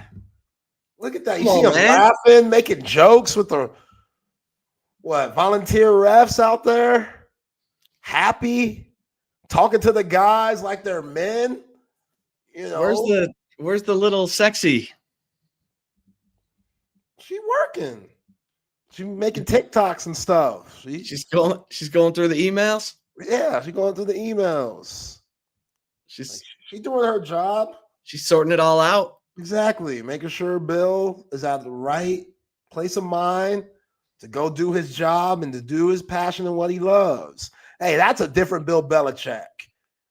That's him teaching. He ain't yelling at nobody. He ain't making no one feel bad about themselves. Now, again, obviously North Carolina's going to rack up clips that show the positive. You can't show him chewing guys out or anything. But still, I like that Bill, man. He looks happy. He looks like he's ready for this part of his coaching career. Might be the end, but him taking the job is still insane. The fact that he looks happy and he wants to be there in Chapel Hill. Good for you, Bill. Good for you, Bill. Good for you, Bill. All right, let's get a couple mentions in here before we get to the chip shot. Hey, cover 3, great spot to hang out, take in your favorite team with your homies. Great vibe, great food. I mean, it's really all about the food. The food is going to bring you back every time. I mean, you got the brick chicken and mac and cheese, the Chop House burger, the Sean Adams prime rib sandwich.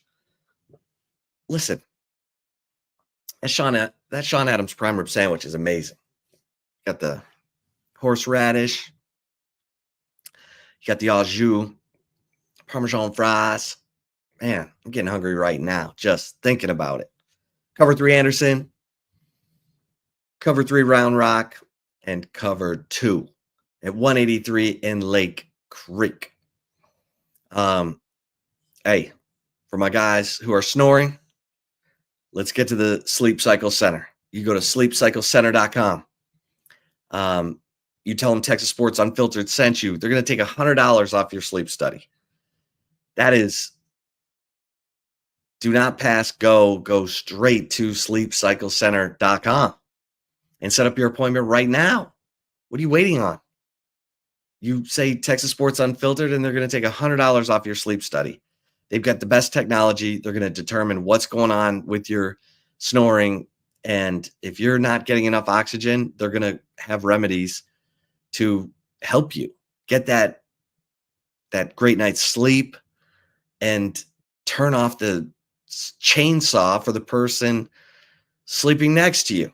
Go to sleepcyclecenter.com, set up an appointment, tell them Texas Sports Unfiltered sent you.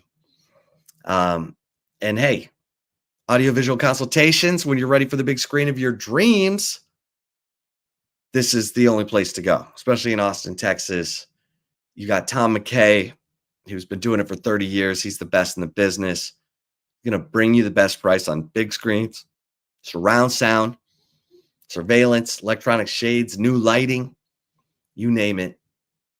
Tom and his crew are going to bring everything to you. You don't need to be lugging TVs around town, punching holes near drywall.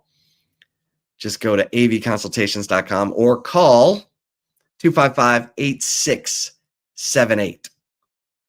255-8678. And let Tom and his crew bring everything to you, because that's what it's all about. And Salt Traders Coastal Cooking. How about date night? Best seafood in Austin, best happy hour. You got the, going for happy hour, you're getting $5 off the appetizer menu, which has the mussels, the, grilled oysters, the crab cake, New Orleans barbecue shrimp. Oh, yeah. I mean, best selection of raw oysters. Salt Traders Coastal Cooking right there at Zilker, Rolling Wood in Mopac, and up north in Round Rock off Old Settlers. All right, Zay. I'm just saying. We got the Masters going on, and Scotty Scheffler. Scotty Scheffler's right there. He's hovering. You got Justin Rose in. No, he's not in. So Justin Rose, he birdied 1, he birdied 2, he birdied 3, he birdied 8, which is a par 5. He birdied 9, and he birdied 10 to get to 6 under. And Scotty Scheffler is in at 4 under. So let's see where Justin Rose finishes. Scotty Scheffler, hey, when it's crunch time, the man delivers. Now, Rory McIlroy is 3 under through 11. So he could go lower, or he could stay right there, or he could be given strokes back. But the fact that Scotty Scheffler is in at 4 under after day 1, I'm looking brilliant for picking Scotty Scheffler in our Texas Sports Unfiltered Masters bracket. Who'd you pick, Zay? Scotty Scheffler. Yeah. Yeah. You're brilliant too. I'll do what I can.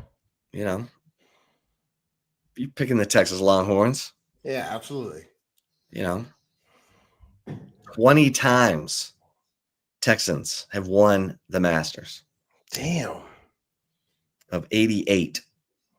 It's 20%. Wow. Texans own Augusta National. Byron Nelson, Jordan Spieth, Scotty Scheffler. Come on. Ben Crenshaw's won it twice. Ben Crenshaw. Gentle Ben. Why they call him that? Because that's what they called his putter. Okay. That So touch. much touch. Okay. That touch on the green with that flat stick. Yeah.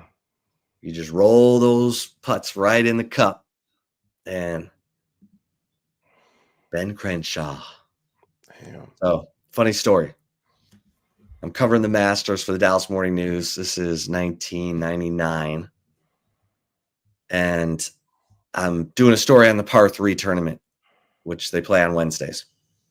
And I'm watching Arnold Palmer's group.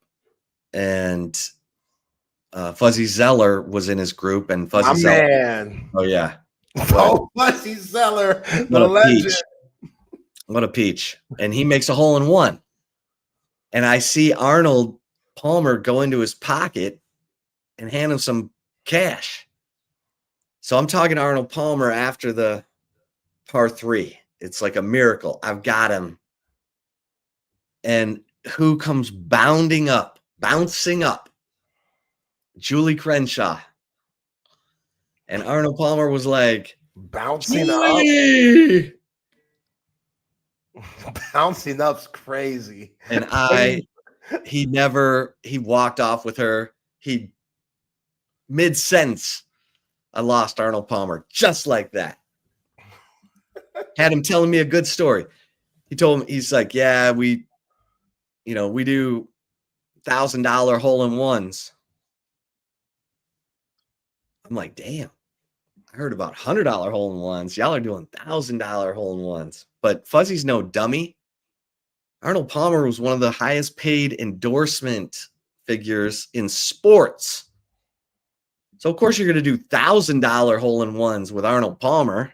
Oh, yeah. You know, what are the chances old Arnie's going to make a hole-in-one? Not great at his age at that time. So Fuzzy makes it, pockets 1,000, and Julie Crenshaw walks up, and Arnold Palmer is gone. So, because they can go behind the ropes. Yeah. Is that her Julie. right there? That's Julie. You said bouncing up. Oh, yeah. That's what I remember. She came running up, and there was stuff bouncing, you know? Dang. Wow, Ben. What? I'm just telling you. No, I'm in all of Ben. Yeah. Oh, yeah. Man. Okay. Oh, yeah. All Yeah. right. Yeah. Ben. Yeah. Gentle Ben worked in Gentle more Ben. ways than one, huh? Gentle Ben. Yeah. Impressive. Very impressive. Yeah. Yeah, I probably would have left you too, man. Like, Oh, excuse yeah. Oh, yeah. Who's this guy? me, man. Yeah, who are Who's you? this guy? Why are you talking to me right now? Why are you talking to me? I got Julie Crenshaw over here running up and hugging me. I get it. Yeah, let's go. Let's go, Scotty Scheffler. Give it to him. No one's won 3 in 4 years other than Jack Nicklaus. He did it in 1996. No, that's not right. But a lot of guys tried. Tiger, Nick Faldo, a ton of guys had chances. And no one was able to win 3 in 4 years except for Jack. So let's see if Scotty can do it. I mean, they're talking about Scotty Scheffler in the same breath as Tiger Woods. That he's the locked in, laser focused, humble, under the radar world number 1. I mean, if you can be under the radar at number 1 in the world, it's Scotty. You don't see him doing a bunch of commercials. You know, he's a good Christian guy. I mean, he says the reason he can play so free is because he knows where he's going after this life. So why do I put any pressure on myself in this life? Which is beautiful, admirable. It's powerful. Yeah. Amazing. Because you think of Rory McIlroy, who's gripping so hard he could produce diamonds out of his rear end. And Scotty Scheffler's like, hey, man, I'm going to heaven. It's all good. Yeah. I'm just going to hit my 7-iron, hit my 3-iron, my driver, my putter. Y'all can freak out over this stuff, you know? Mm-hmm. And when you win early, you're made, man. You're made. Tiger won 97. Yeah, was he even able to drink yet when he won? Yeah. No. Took Phil 48 majors to finally win. He was gripping so hard. And then when he won, he won. He won a few more. Mm-hmm. Should have won at Lefty. Wingfield. Lefty. Yeah. Lefty's dude's a great golfer, but all these guys are. They grip. Yeah, the lights come on. You see a different golfer out there. Yeah, who's got it? Who's got it? Who don't? All right, let's get to the right call.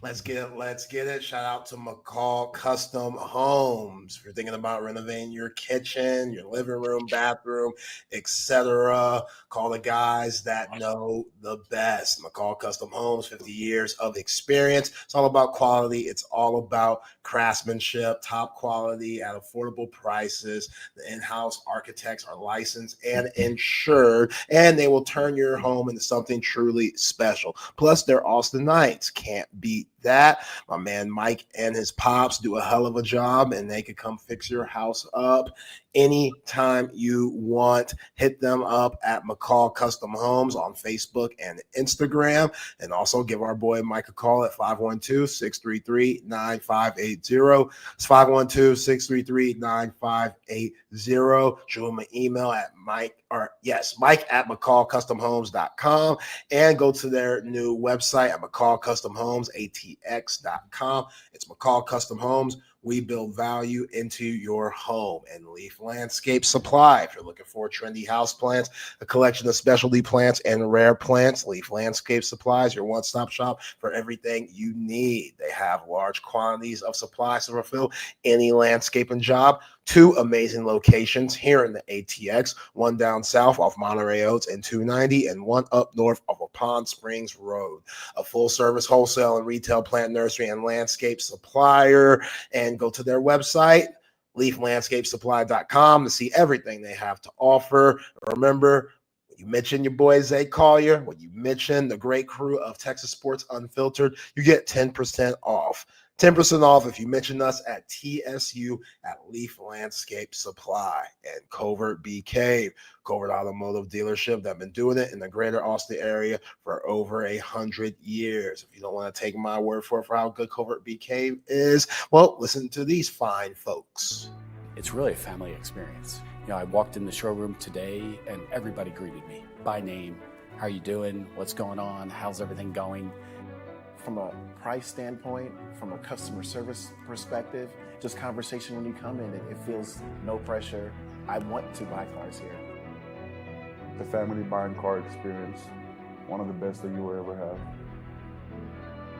Come and experience it for yourself. Covert, born and raised in Austin. Nobody beats a Covert deal. Not now, not ever.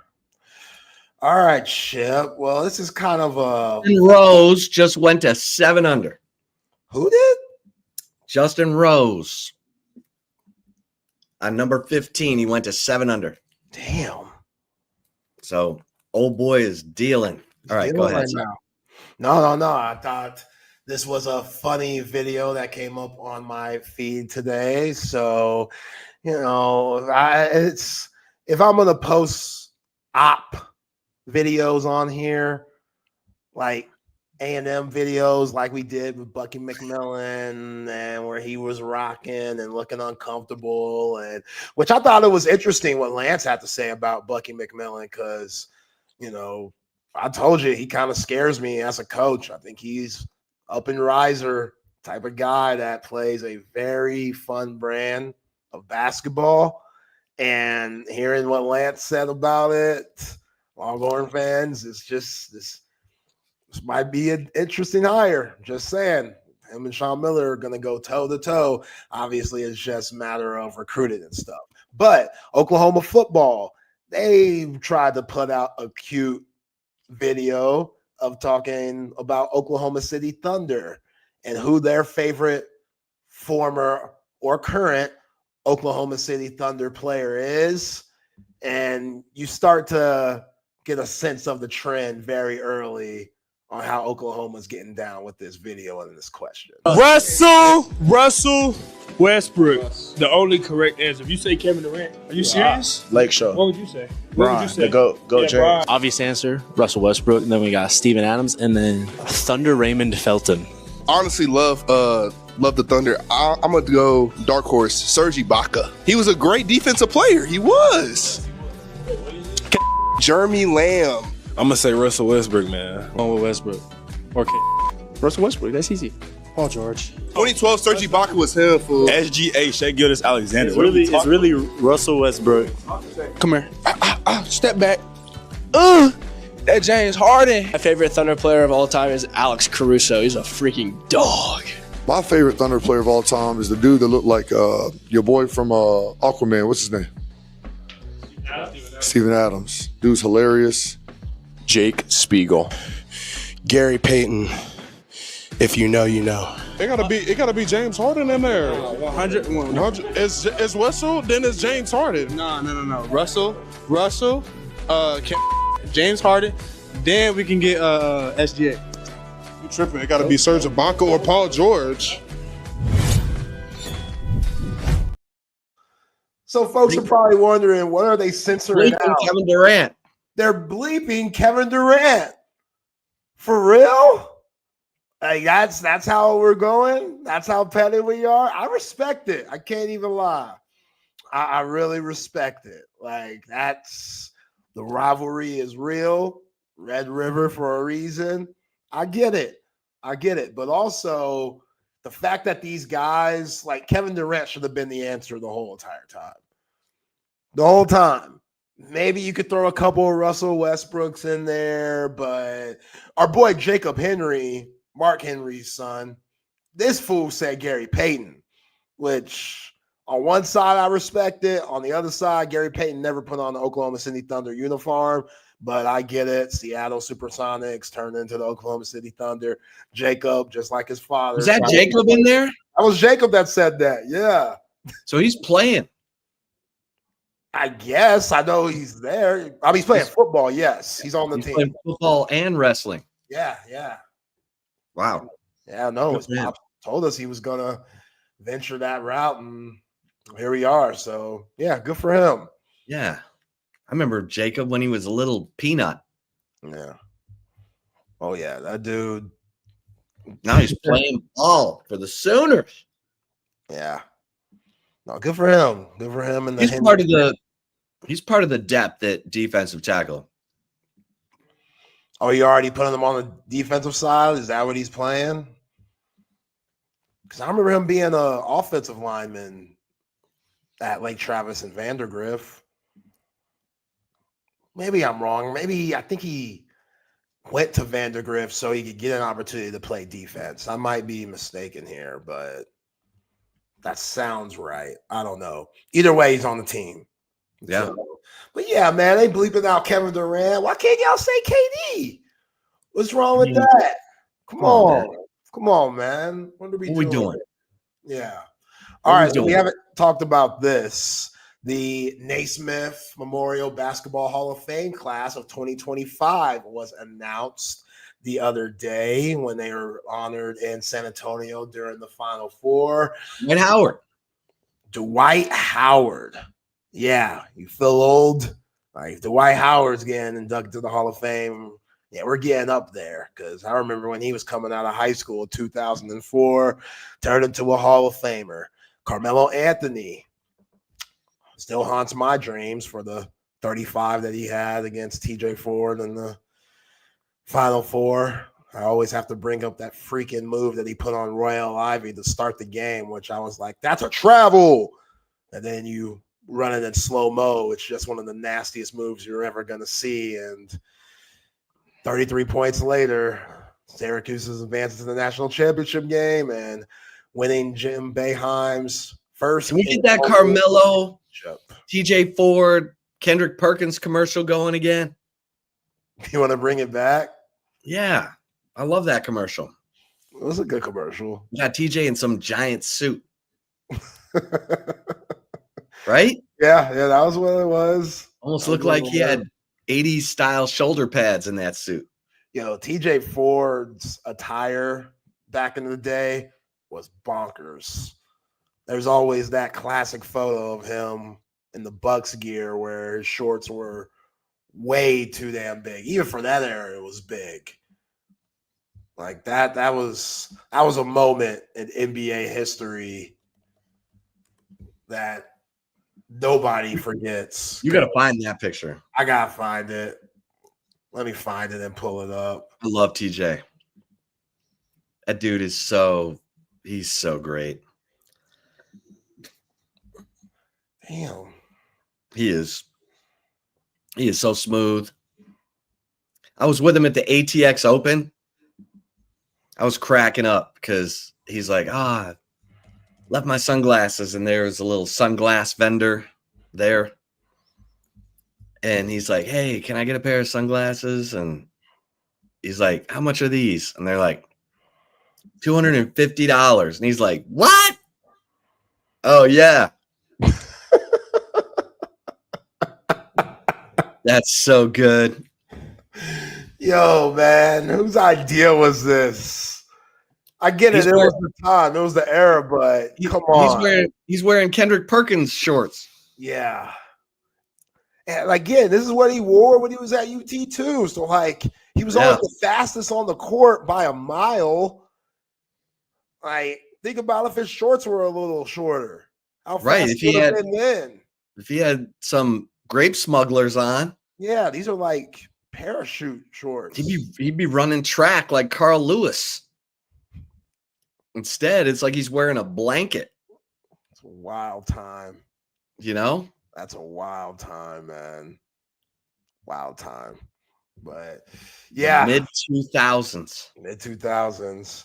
Yeah, so Carmelo Anthony, Dwight Howard, Sue Bird is going to the Hall of Fame, the legendary WNBA player, won a few rings with Gino and UConn, and won a few rings in the WNBA with the Seattle Storm. I was about to call them the Supersonics, but yeah, Seattle Storm.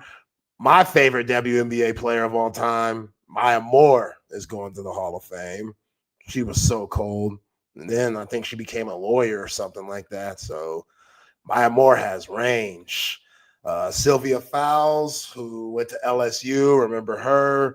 Billy Donovan going to the Hall of Fame for what he did at Florida, winning those national championships back-to-back. Al Horford, Joakim Noah, Corey Brewer, legendary team right there. Mickey Arison, the owner of the Miami Heat. Danny Crawford, who I don't recognize that name before. Anytime I hear Crawford, I think of the ref.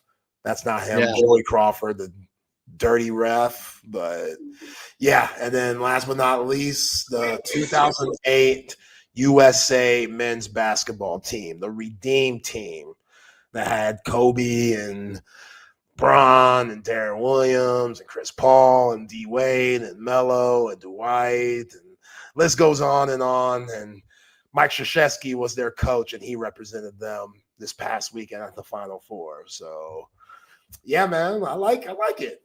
05 or 2025 Hall of Fame class. That's a good class right there. That's awesome. Come on. Yeah. Like, all those players deserve to be there. Because now sometimes, you know, like you say, marginal. It's not the Hall of very good. Right. You know. It's marginal. Marginal. Like, all those guys were incredible. Maya Moore was a star. Like, Sue Bird was basically a female version of John Stockton. Like, she did everything. She was tough as hell. She wore the short shorts too? Nah, she was a long, short girl. Nah, Sue Bird. Yeah. She's married to the soccer player with the crazy hair. What's her name? Lexi Lawless? No, that ain't it. That ain't it. The Australian women's basketball team wears like volleyball uniforms. The women? Yeah, they don't wear those gym shorts. They wear like bikini bottoms. I don't think it's that. What? I don't think it's not like that. Okay, whatever. Volleyball shorts or whatever. They really? I can't even recognize the women's Australian basketball team. Well, I know they have Lauren Jackson. She's from Australia. She was cold. She's a Hall of Famer. Yeah. But yeah, Megan Rapapone. I don't know her last name. But either way. Rapinoe? Rapinoe, that's it. Yeah, she was cold. Megan Rapinoe? Rapino, yeah. Yeah. That's who Sue Bird's married to. That's an athletic ass couple right there. Yeah. All right, man. Great show today. Enough of us. Let's bring in the open gym. It's time to open up the gym. Matt's got the Green Masters hat on. I see you, ready Matt. to go. Hey, by the way, Sue Bird and Megan Rabideau, they did a body issue thing for ESPN back in the day too. So Zay, if you want to check together, yeah. All right. Remember the things body, I know off the top of my head. remember the body issue that Allie Raceman did, the gymnast? Oh yeah, that was solid. Did y'all see this Isaiah Bond news that just dropped? What do you do now? According to Ian Rappaport, Texas wide receiver and current NFL draft prospect Isaiah Bond turned himself into Frisco police last night for a matter related to outstanding warrant for sexual assault. No. That is not good. No, it's not good. It's not good. It's not good. Well, on that note, well, it's gonna be a fun show. Yeah. We'll see you tomorrow. Appreciate you guys. God. Oh, Matt started off just on a really high note right there. I'm sorry. It literally just happened. Yeah, I know. I just saw it pop across on mine after you mentioned it. Yeah. So we'll get into that. We'll talk about what that implications could be. And hopefully that's not as bad as it sounds right off the top there. But I'm guessing that is what a lot of those conversations were about his character and everything else had to do with that. Welcome in the open gym. We are here Monday through Friday, 4 to 6 p.m. here on Texas Sports Unfiltered. Been watching the Masters all day, or at least had it on all day, watching it on and off, doing other things. But have the Masters on all day, enjoying a good first round. The weather is nice this year, so it's much better to see that. But we got a good show today. We'll talk a little bit more Texas basketball, Texas football, Isaiah Bond news now. There's some news out of Tennessee as well. It's going to be a fun one. Myself, Patrick Davis, alongside Matt Galatzan for Texas Longhorns on his side. And, of course, you guys, the third member of the team. I do have a question, Matt, that you may have an answer to. As the weather is getting warmer, and I'm supposed to go out and see some friends tonight.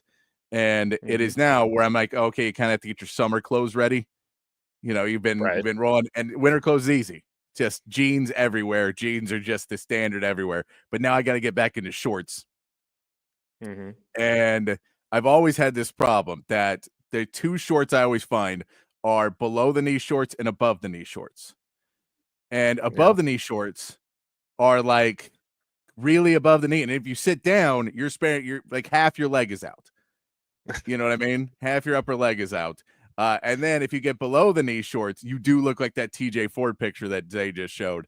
And they're down halfway, like around your calves. And I'm like, I just need at the knee shorts, just shorts in between the two. I don't seem to find them, at least not cheaply. I'm sure they exist if you spend enough money. I don't spend enough money on my clothes ever. I'm not going to look that good, so I don't spend a ton of money on clothes. just nice and easy. They're going to get dirty. I don't need them to look that nice. What's your go-to short brand or shorts method to get clothes for yourself? I go above the knee just because I feel like that's the trend these days. I feel like it looks a little better, just a little bit more, a little less baggy is always good. Yeah. I think my favorite pair of shorts that I have right now is from Lululemon, actually. Not like gym shorts, like actual nice khaki looking shorts from Lululemon. And they're very comfortable. They feel like you're wearing gym shorts, but they look like, regular old khaki shorts, and they're very comfortable. They're a little expensive, but I feel like there's not one person in the world that wants to see me in Lululemon. I don't know if that's, I know they're not saying that, but I still I'm a big guy. They're going to look like they're going to stretch at points. Everything I wear stretches at points. It happens. I mean, I don't know what your build is, but I'll tell you this. I weigh over 200 pounds and they look okay on me. So, Yeah, I don't know. We'll see. We'll see. I have to now do some clothes shopping, which I don't enjoy doing, and try and find some stuff that covers up everything, but also is, That does. I would go. I would go above the knee. Go above, golf but shirt. yeah, I get above the knee, and then they're just really, really short. So I have to buy. I think I have to buy size up above to try and get them a little bit lower. Try and get something a little bit lower. Well, one more tip for you. I'm pretty sure that Lululemon has 9-inch inseam, 7-inch inseam, and 5-inch inseam, or some variation of 3 different size inseams. And you can get ones that aren't ridiculously above the knee. Yeah, so that's where I need. Okay, I just need to find. Yeah, I feel like my inseam is whatever's right in between the two sides is what I'm looking for, and I keep not finding it. It's frustrating to me. It's very frustrating. Let's get into the show. Texas basketball. We always start off with in the transfer portal. Not a ton to report yesterday. Some more names popped in. I've not seen Texas necessarily have a lot of impact on any of those. I haven't seen them really be that much in anybody's conversations right now. It does not feel like they're necessarily going all out. Maybe they're waiting a little bit more after the dead period. We may see a couple more visits. We may see a couple more things. That ends tomorrow at noon, I believe. So we may see a couple more things at that point for this team, but it right now doesn't feel like they're doing too much. Still just keeping conversations alive with some of the guys out there. They're reaching out to a couple people as they pop in, but a lot of the names you're seeing go into the portal right now may be above where they're trying to go because you're seeing more Power 14 guys jump into the portal right now after the Final Four. I think that's when negotiations started to go back up a little bit more. You're seeing, some of the guys from the champion, from the Final Four jumping in the portal. See a Houston guy jump in today. Seeing a couple Auburn guys go in. So you're getting into that where I don't know how much Texas is even looking at these guys or how much they're really in the bidding for these guys. But I wanted to pose this to you, Matt, because we've kind of been talking about Texas roster versus last year. And are they a better or worse team? But without Trey Johnson, they're just not a better team right now. But I think that's one way to look at it. But then I was thinking about a different way to look at it is let's look at Sean Miller's team from last year. And is this team better than Xavier roster last year? And if they're better than Xavier, then we can say, okay, well, that was 4th in the Big East. That's probably 8th or 9th in the SEC, maybe 10th in the SEC. But, we're around it. So it's kind of looking at that Xavier roster from last year and seeing if Texas is there. I think we can say they can match out Ryan Conwell. And just kind of in a mix of guys between Tremont Mark or, I don't even want to say Jordan Pope in there, but, I think they have a few guys that kind of fit that I'll say a mass of them kind of all even out with Ryan Conwell, especially if you get a 3-point shooter. If you really get one, then I think you're pretty much even out on Ryan Conwell at this point. Dalen Swain, they're perfect comp to Dalen Swain at Texas now. Is Dalen Swain. The question is, who's going to be Zach Fremantle? Because that was their best player last year. And I don't think Texas has anybody close to what he could do for a team. Now, Tremont Mark may be similar talent level, but he's way shorter, which makes him not be able to do the same things as Zach Fremantle did. Yeah, this is a really interesting way to look at it. This is I like this challenge here, Patrick. So, yeah, I think that if you look at just the rosters top to bottom, I think Texas probably has more talent spread across the roster. Yes. But the issue that you face is exactly what you pointed out, which is the Zach Fremantle issue, because they don't have that guy. Like, you hope that Voikatitis can or Voikatitis. I'm never going to be able to pronounce this. You'll be once you watch him play, it'll be easy. Once we see him on the court more, it'll be. Yeah, you're probably right. But if maybe we hope that Voikatitis can get you half that production if he's really exceeding your goals and your expectations. So that's obviously their biggest glaring need right now. And then the fact that they don't have a point guard too. You could have thrown Ryan Conwell into that point guard spot. He basically ran the point for Xavier, is I remember correctly. So. You those two positions really kind of set you back. Now, the talent base, like I said, across the board is probably greater in terms of number, but in basketball, stars matter more in a factor. They factor in more to the results, yes, I think, than in other sports. So I would have to say that Xavier right now last year is a better basketball team than Texas is currently constructed, at least in my opinion. Yeah, and so that's where I'm sitting at. And because I was looking at that today, because you went, okay, well, it's hard to compare Texas to what they were last year because you're missing out on a top 5 NBA talent, which you're probably just not going to find at this point in the transfer portal. That seems like that's going to be, and also he was a freshman. So even if you find somebody, it's a completely different dynamic than what they had. So that's just an awkward kind of different piece. And we don't know. Maybe Tremont Mark will play much better under Sean Miller. Maybe Kendall Weaver. Maybe Jordan Pope will finally find his rhythm under a Sean Miller offense. So all those things are possible. But then you just look at the talent-wise and you say, if this Texas roster was on Xavier last year, and this is where, and Sean Miller's in the Big East, or, you're going up against this team that was a bubble team still in the Big East, is this better than that team? And I think you're still a player away because, you're 100% right that the star power is very, very important in basketball. Now, it's probably more important in the NBA than it is in college, because college you can get away with it a little bit more to have some guys that are just across and have depth, which Texas also needs to fill out their depth a little bit more as well, because they do have a starting lineup, but once you get behind it, they need to put a couple more pieces into there. But Zach Fremantle is the guy you look at right now and say, where's our guy of that? Where's the guy who's going to lead us in scoring? Where's the guy who's going to go in the post and be able to create things, is going to be able to stir things up by getting rebounds? And we saw in the game, Fremantle was able to get inside and just create mismatches and create things, second chance points and all of those just by tipping the ball back out and being a presence underneath. Is Texas going to be able to find those? Yeah, it just seems like it's hard to find those right now. I think that your best shot at that was probably Jaden Quaintance, but he obviously, I don't even think he was even looking at Texas, and he ended up at Kentucky, and then you had a couple other guys in there like the kid from Davidson, maybe, whose name escapes me at the moment, but he's 6'10" guy with kind of a similar skill set. Yeah, Reed Bailey, similar skill set. So there was a couple of guys out there, you just didn't hit on any of them. So now you kind of hope that a similar guy comes out after the dead period or during the dead period and you have a shot at him. But right now, I don't see that on the roster going into next season. And that's really going to set him back. It really is. That we've talked about how that's the biggest weakness for them right now.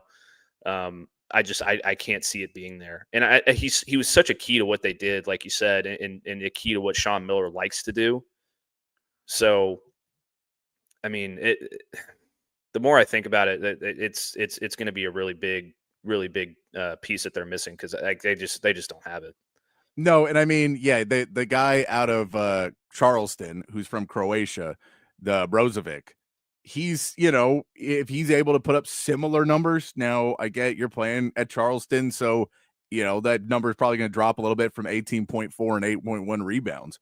But that's, again, somebody where you look at and say, could he be into that role a little bit more under a Sean Miller offense? That's pretty much your only guy that's out there right now that you're talking to that can fill that role. There will be a couple others, but all their guys bidding is going to be really, really high. And so I don't know how much Texas is going to go into the bidding and, really wait for it, or are they going to wait and just hope they find somebody that comes out? I mean, Arthur Kaluma was a really late commit last year. I think Arthur Kaluma was like in June. If I remember correctly. So if, there is a chance you could get that person, but I don't know if anybody's really hoping for the first year of Sean Miller to be like, oh, we're a worse roster overall than Xavier was. And that's not a great sign, because we keep saying we have all this money. We keep saying that, Texas is this place they want to go. And I get that's partly because he built that team up and that's what he's planning to do here. But you'd still like to be able to go compete next season and not be hoping to get a CBI bid or an NIT bid. Yeah, the last thing that I think Texas fans want to see is a CBI bid specifically. That would be pretty bad. Yeah. I mean, you could hope for that. I don't have even Arthur Kaluma was a good player, right? But he wasn't a Zach Fremantle. It's a totally different kind of a deal. And I just like you said, the bidding on the big men is so much more. There's so much more of a hot commodity, and it's hard to. That Ante Brozovic, he even, like, in his lawsuit to get another year of eligibility, says, "I'm going to make $1 million. Like, I can make up over $1 million." So that's where you're starting with a guy from Charleston. Yeah. Not a guy from Alabama, not a guy from Auburn, not a guy from South Carolina, not a guy that's coming from a bigger program or a Power 4 that is already making $1 million and wants to make 1.5. That's kind of the concern right now is, are you going to be able to fill that big man position? Now, if you want to be optimistic, Nick Cody takes a big step, or John Clark is a second coming and they just, scouted him wrong, and John Clark's going to come in and give you some really big minutes his freshman season. That's pretty much your hope. But the John Clark scouting reports I've read, the film I've seen, I don't know if he's that player yet. I think he's going to be good. I think he's going to be really good, but I don't know if he's there yet, especially offensively. So it would have to be a really big leap to go play with that after one season. But that's where Texas is right now. I think they're still pretty short on this roster, that you still need that three-point shooter, because I say we have Ryan Conwell, but there's no one that shoots 40% from three on this team. And there's no one that's going to shoot 40% from three next year. So you want to add in that player to make it kind of even out, that you do have Kendall Weaver and you do have Tremont Mark, who are better players than what a lot of other guys on this Xavier team were. But you don't necessarily have the guy. You don't have the two guys right now, and that's the worry. Yeah, and you mentioned that it's $1 million for the guy from Charleston. I mean, if you look at what JT Toppin just got from Texas Tech, like, that's the other end of the spectrum. That's what you're probably going to be paying, or at least close to it, for an elite forward / big man, is like $4 million. Yeah, no, we should have paid him last year. Yeah, exactly. Is Texas going to be able to shell out $4 million for a big man? I don't think so. Or like maybe even $3 million or $2 million. Like, I just have a hard time seeing it. So no, I don't think they want to. And it's the one problem of being the big dog in this, that with all the money and everything else, is Texas Tech will always spend money to beat Texas, and A&M will spend money to beat Texas. But Texas will not necessarily spend money to actively go against our rivals. Maybe Oklahoma, but not in basketball. In football, we do it, but nowhere else is it really like Texas is going to spend all of this money just to kind of screw over this other school. But JT Toppin was 100%. And now they want to have a good basketball program. It wasn't just about Texas. I don't want to be that self-centered. But at the same part, they knew that Texas and Texas Tech were two of his top teams, that he's talking to both of them. And they were like, we will pay you more than they will pay you. It's every report I read. We will pay you more than Texas will pay you. And part of that is they really wanted him because they knew what kind of player he was. And part of that was they think that they own everything, and they don't. and I think in Texas we go, no, we own it all. Man, I don't care. What are you going to do? We'll beat you in football. We'll beat you in every other sport, and we may not beat you in basketball. And then we'll just bitch and moan about that, but we're not going to do anything about it. So that's kind of where we're at with the basketball program right now. And now maybe next year, after we get past the Rodney Terry buyout, once we get past, changing staff and hiring a bunch of new guys, all of that money that was spent this year may go into the roster next year. It may be a shift that next year you get more money into this program. That's a real possibility under Sean Miller. If he's able to get this team in the tournament, I think for sure we'll spend more money next year, because the roster is not good enough right now to get in the tournament. This is not a tournament roster right now. But again, they'll add more players. Like, I have no doubt that they're going to add more players. I just don't know how the quality of the players, if you're talking about it being Brendan Hauser and then maybe like one other like 6'8" guy, that's your roster. And that's the kind of, that I don't know about. But if you're able to add two more quality guys to this roster, and Brendan Hausen's a good player, I'd love to add him to the roster. He just doesn't necessarily go, well, now you're in the tournament. Now you're a tournament team because you added a guy who's a good shooter. Yeah, and it all comes down to the big man for me. Like, I feel like Hauser is going to be an important piece if they're able to land him, for sure, because they need that 3-point shooter. But at the end of the day, you just don't have that piece inside where you can rely on night in and night out like all of these top teams seem to have. I mean, Houston didn't necessarily have a 7-foot guy who could put his back to the basket and do all those things, but that was a different roster. That was an elite roster across the board in a variety of different ways. Texas doesn't have, at least in my opinion, maybe I'm wrong. You're more of a basketball expert than I am, but Texas doesn't have a single player on their roster that could compare to a single player on the roster, like in the starting lineup, that Houston had last season. So, no, like Tremont Mark is somebody that would probably be able to crack that lineup if he had stayed there. I think if he had stayed at Houston, he would have been in the starter by this season. Yeah, maybe. But because I think Tremont Mark's a really good player. He just couldn't stay healthy. And he just hasn't been able to stay healthy long enough to really take that big jump he needed to take as a scorer and as a player to, not hold the ball and not be a black hole in it and not take kind of bad shots a lot. And he just erases a lot of good of what he does by doing things poorly at other times. And so we know if you just erase doing the bad stuff after the good stuff, you're a really, really good player. But you compound when you miss a shot by not playing defense on the other end. And you compound when you've missed your or when somebody else misses 2 shots, you don't pass them the ball anymore. As opposed to trying to get them a better shot and running this team, you just decided you're just going to take fadeaway jumpers for the rest of the game. Or you dribble around on the perimeter and then shoot a 3.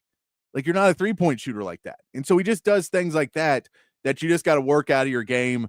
But I think, a year under Sean Miller, one of the things they keep saying about Sean Miller is he's much more of an alpha. He's not going to put up with that. Now, you have to have depth to not put up with things. Now, that's the big part that people maybe forget about. You're like, you can't go, well, I'm going to pull Tremont Mark because he took some bad shots and didn't play defense. You go, who'd you put in? And you go, a walk-on. That's going to be a problem. Or, Kendall Weaver gets in foul trouble. Who do we play? And I just don't think they have the depth right now at some of these positions. If Malik Presley's playing big minutes for you next year, it's going to be a problem because, you need to put in starter caliber players pretty much most of the time if you're playing in the SEC. These guys got to be able to start wherever they go. So it's an interesting push right now for Texas that they do have a lot of talent on this roster. They can do some things. They're also not going to play like Houston because they're going to play open and free. Like, they got a lot of guys who want to run. They don't necessarily have, Houston has some 3-point shooters. I don't think Texas has that kind of 3-point shooting right now. And they're an okay 3-point shooting team, but that's because people let them shoot it. There was a lot of that early on in the season. And they're also, the 3-point percentage was much better in non-conference than it was in conference play. So they get a little bit more credit because they shot like high 30%, I think, in non-conference play. And especially against bad teams, they just dominated them. But once you started playing the SEC, it turned around. So I really, it's just the point for me. I was looking at that today and kind of went, all right, well, this Texas, if Texas was playing in the Big East and we just traded rosters and Sean Miller was still there, can he take this team to the tournament like he did last year? And I'm like, well, they'd be short if they were there too. They would have now had players they would have brought up a little bit more. But yeah, you just feel like because the situation that Texas was in, that Rodney Terry was, if you are not making a Sweet 16, you're fired. Like, that was basically his method every year. If you're not making a Sweet 16, if you don't make the second weekend, we're letting you go. And we want to see you make the second. So he constantly had to try and get whoever he could at a budget and could not get younger guys and believe he was going to be there in 2-3 years. And he could not build up a team. So Sean Miller's starting that process, but Texas is a little bit behind where all these other teams that are doing better have been building up still and bringing in some younger transfers. Now, not necessarily recruits. Recruits are much, much harder to keep nowadays, but these good programs are keeping some guys.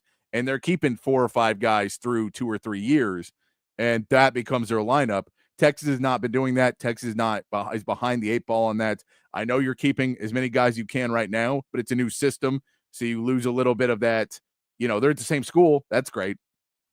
But it's going to be, I'm assuming, look very, very different this year for Texas. Yeah, and look, I after the Rodney Terry thing and the way that this thing has started under Sean Miller, the more and more that I've thought about it, I think it's going to be very hard unless they get one of these star guys to even sniff the tournament, given the talent level of the SEC. So I think that's the main reason they're sort of taking this approach, is because they know it's not going to happen next year. There's just it happened too late in the process. There's not enough players out there that they're in on. There's not enough players who are interested in them right now. They have to build from the bottom. So I think he's going to have that year of transition. And, in year 2, if you don't see some serious progress, then fans are already going to start to get all up in arms and upset. Like, we had the same thing under Rodney Terry. What's the deal? So, it's going to be very difficult, very frustrating year for Texas unless they, come out of nowhere and land, some superstar in the transfer portal that comes out after the dead period or something, or later this summer. And it's just really hard to see them being successful in any sort of way next year. I mean, the SEC is going to be so hard, Patrick. And that's really the thing that I think a lot of people like. The hard part is now is it used to be you could kind of limp through a season if you weren't good. So if this we're still in the Big 12, this is still a team that's going to make the tournament. They could be, they'd be okay. They'd win enough games. And then you get to the tournament, you lose in the first weekend, like easily. But you can make it there. The problem is with the SEC is like you saw how many teams had to make it last year for Texas to get in. And it feels like it's going to be similar to that again this year. That it's going to be that road, that path that's going to be so tough to just win games in the SEC. And I don't know if they're going to be able to pull that off. Now with this roster, I really don't think they will. I think they're going to add a couple more guys. I'd say they add 2 to 3 more, people that move the needle maybe a little bit, at least a little bit, like a Brendan Housen or somebody like that.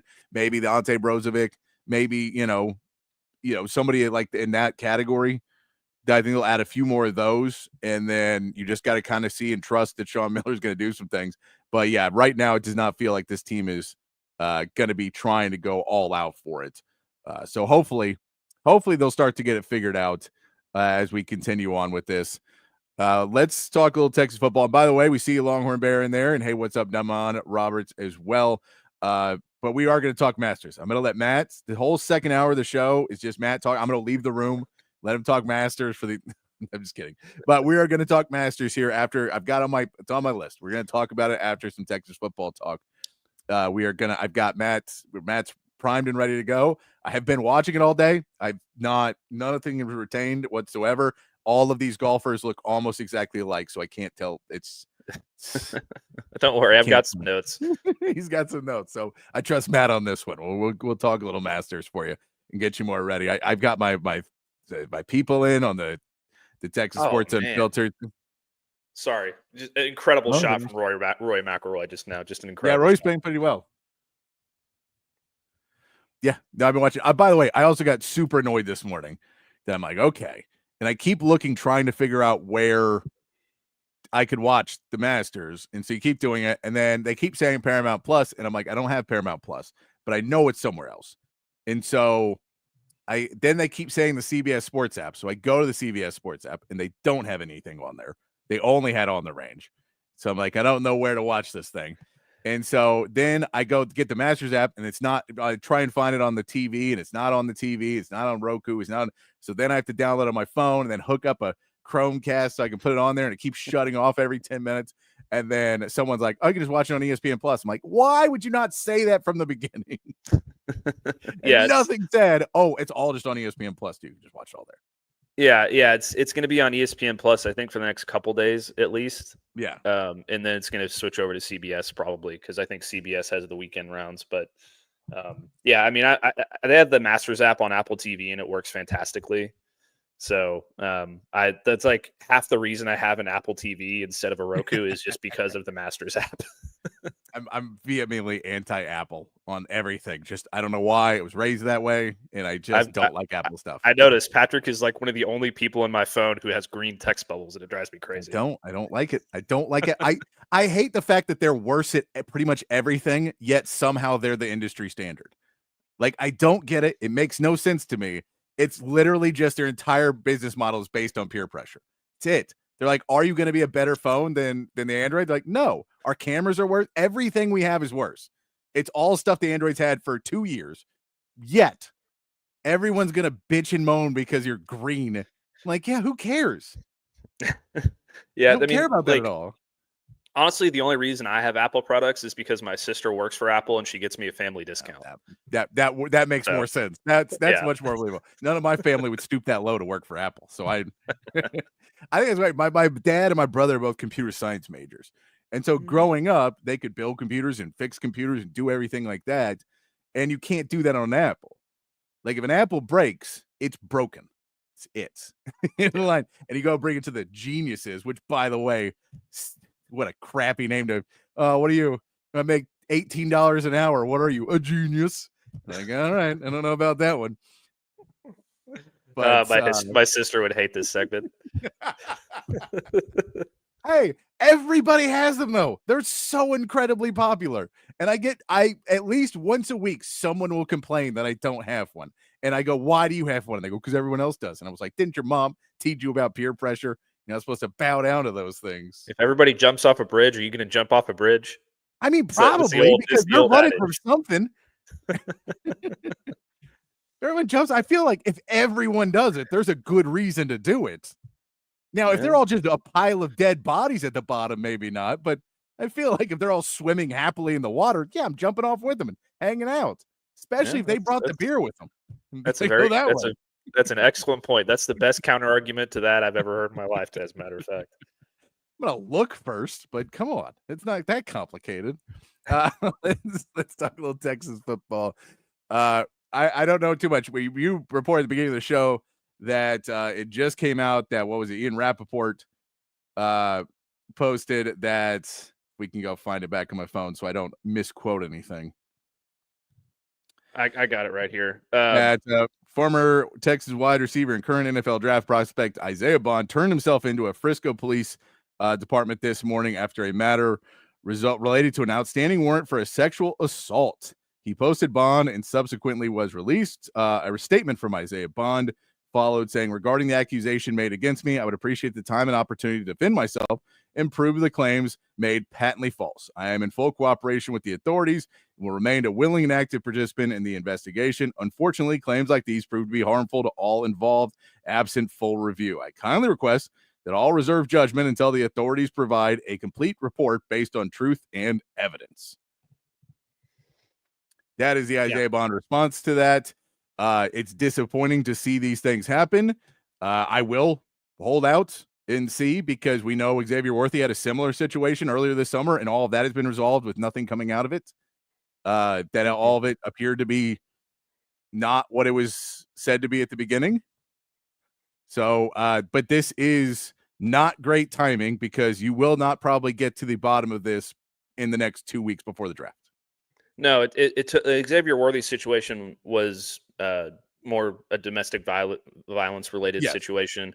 This is obviously a little bit different in that sense, but at the same time, it took, the civil suits between Xavier Worthy and his ex-fiance quite a few weeks to get resolved until everything was dropped and agreed to. So it's probably going to be a similar situation here. This is without a doubt going to cause him to slide in the draft significantly. It always happens when things like this come out, even when they're proven to be untrue, like with like the La'el Collins situation back a few years ago with the Cowboys. He was accused of being involved in something that he wasn't involved in, and it caused him to go undrafted. Yes, that was a murder investigation. So he's gonna slide. It's just a matter of how far. You hate to see this happen for him, for everybody involved. It's just the timing of it is terrible. But with his statement, I think it's his team put out a good statement. I would like to see everything come to light before anybody really makes a judgment, because there are plenty of accusations that end up being absolutely true, and there are plenty of accusations that end up being patently false. And you hope it's the latter for him and for whoever else is involved. But right now it's going to be a bad look for him. It's going to be a bad look for his NFL draft stock, and it's going to be a bad look for everything all around. And it's really disappointing. No, it is, and I am assuming that he did the right thing and told the NFL teams that this was a thing that was in the world, because you could tell why certain GMs and certain, scouts and everybody were maybe a little bit more standoffish on him, and why you saw the reports about the negative character would come from a guy who has those things hanging over their head. And whether he brought it up or they did, you want to have that conversation, because there's a big difference, especially in a field where millions of dollars are on the line of paychecks and, and just trying to deal with different things in that nature, to say the difference of, we didn't know this was coming. So we, if this comes out and we draft you and this report goes, you check it, you go the next day and we find out about it, or the police arrest you the day after. Well, we're pretty pissed off because you didn't tell us. Now, we also didn't do our due diligence. Let's say that. But at the same part, I think that, you want to be able to make sure that you have those conversations with teams that you are honest and open with them and be like, this will be resolved. I get this sucks. This is unfortunate. But it will completely be resolved and nothing will come of this, I think is what he's probably telling teams, and everybody goes, we've heard that before too. And we don't know if it's true or not. But yeah, just disappointing for Isaiah Bond, because it is going to be drop him down. Definitely. Now, how much? Is there a team that, Rodney says some team really wants him, so they're putting it out there. Is there a team that's like, I just want to get him in the second round, and we want him to be there late second round, so we'll take him? Is there a team that says we want him there in the third round? And if he's there in the third, I don't care. He's a low first round, early high second round talent. If he's there in the third, I don't care. Wide receivers are wide receivers. I'm going to go get him. I would say he's probably still in that group, unless something more comes to light. If there's just accusations right now, he's probably still a day 2 pick. He's probably a third round pick, because some of these teams will just say, it's fine. This happens. This happens in the world of sports now. This happens in the world of culture. We talked to him. We've done our own research into the subject, and we believe that he is going to be okay. So we go. Now, if he falls and does not get drafted, then the research they have done does not look good. That's much more in that aspect. The La'el Collins one, what it felt like, it was because it was a murder, it was probably much, much more protected, because I believe the whole thing was he was just wanted for questioning for a lot of this stuff and was never really even considered a suspect, but he was wanted for questioning, and that dropped him out, where he was, didn't get drafted at all. And I think there was also a piece La'el Collins may have told some people, if you don't draft me in the first 2 days, don't draft me at all. I'm not going to come to play for, I don't want to be, if this is what it's going to be, let me just go sign, because I'll get a better deal. And so I think there was some of that too. And there's a couple instances of things like this happening, not necessarily sexual assault, but other, legal issues arising right before the draft. And it caused players to slide, but not as much as we expected. Like, for example, Laramie Tunsil with the whole weed smoking gas mask incident thing that dropped the day of the draft. He was in consideration to be the number 1 pick in the draft. He slides down to number 13. Jalen Carter has the whole, drunk driving, racing car accident that somebody ended up unfortunately passing away from. And he only slides into the bottom part of the top 10. T'Vondre Sweat was supposed to be a mid-first round pick last year. The DUI incident comes out. He ends up being one of the first picks of the second round. And I think that with Sweat specifically, that's a kind of a good example of what you're talking about, where, the teams did their research and they realized, okay, these are the things that we found out that isn't necessarily out there in the public eye as of yet. So we're comfortable taking him here. And then after Sweat was drafted and the situation sort of sorted itself out, you found out that he wasn't really at fault in that situation as much as many were led to believe that he was at the beginning. It ended up being another player involved and all those kinds of things. And that player is obviously no longer with the program. So it could be a situation like that. I'm hoping it's a situation like that where it's a false claim. And the more teams do their research, they get more comfortable with drafting him. You just kind of have to wait and see what happens and see where this lands. Because if it does end up being true, then you'll know you'll probably be able to figure it out by the third or fourth round. Yeah, and I mean it is one of those unfortunate things that everybody needs wide receivers, and he's off of 15 teams list right now. That there's probably 10 to 15 teams that just say, screw it, we're not taking him. It's not worth it. There's enough wide receivers. We'll take somebody else. We're just not going to take him. I don't want to deal with it. I don't want to put in the man hours to go figure out what's happening. We're just done. So he's at least 10 to 15, possibly more, that cross him off the list. And that becomes a problem is, well, if you start to slide and you pass those 10 to 15 teams in now, the 10 to 15 that are going to draft you don't want to draft you in the second round, then you fall to the third. And now you're hoping, I still don't think you'll fall past the third unless more things come to light because we've seen it. T'Vondre Sweat's a perfect example of it too. I think he was a second round talent most likely, but he'll probably drop a round for it. It's not these lawsuits for, we know the reasons is that they're very hard to prove a lot of times. And there are some that are frivolous and there are some that are based in lies. There's some that are very true. And I don't ever want to make, you don't ever want to victim blame anybody. But that's I think in sports especially, there's been enough of these now that have happened where there is a point where it's like, you do need to learn your lesson and not get into these situations. That's the first one. They'll pull them into those meetings and go, you put yourself in that situation. You know, if you've ever talked to players who go through the rookie training, they tell you all this stuff. Like, people are going to try and come after you because you now have money. And it's going to be, you know, we're trying to help you not be another statistic, but we're trying to protect ourselves, that we don't want the league to look like a bunch of degenerates. So don't be at the club every night. Don't be going out, and don't be like, if you do it, you do it, but it could really cost your career. So he's going to have to deal with that at the beginning of his, but hope for the best for Isaiah Bond, and hope that it is all not true. You just, first and foremost, hope it is not true, because you just don't want anybody to have to deal with that if it is true. And I mean that on the other side of it. So hopefully that's not hope, but that is an interesting report coming out a couple weeks before the draft.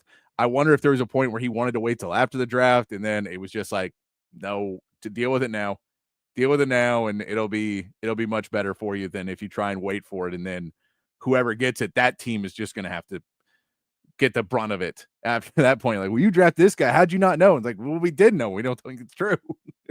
You don't want to be ending up in that one either. Yeah, definitely not. Considering that Isaiah Bond is not from, I don't think he's from Frisco. Is he from Frisco?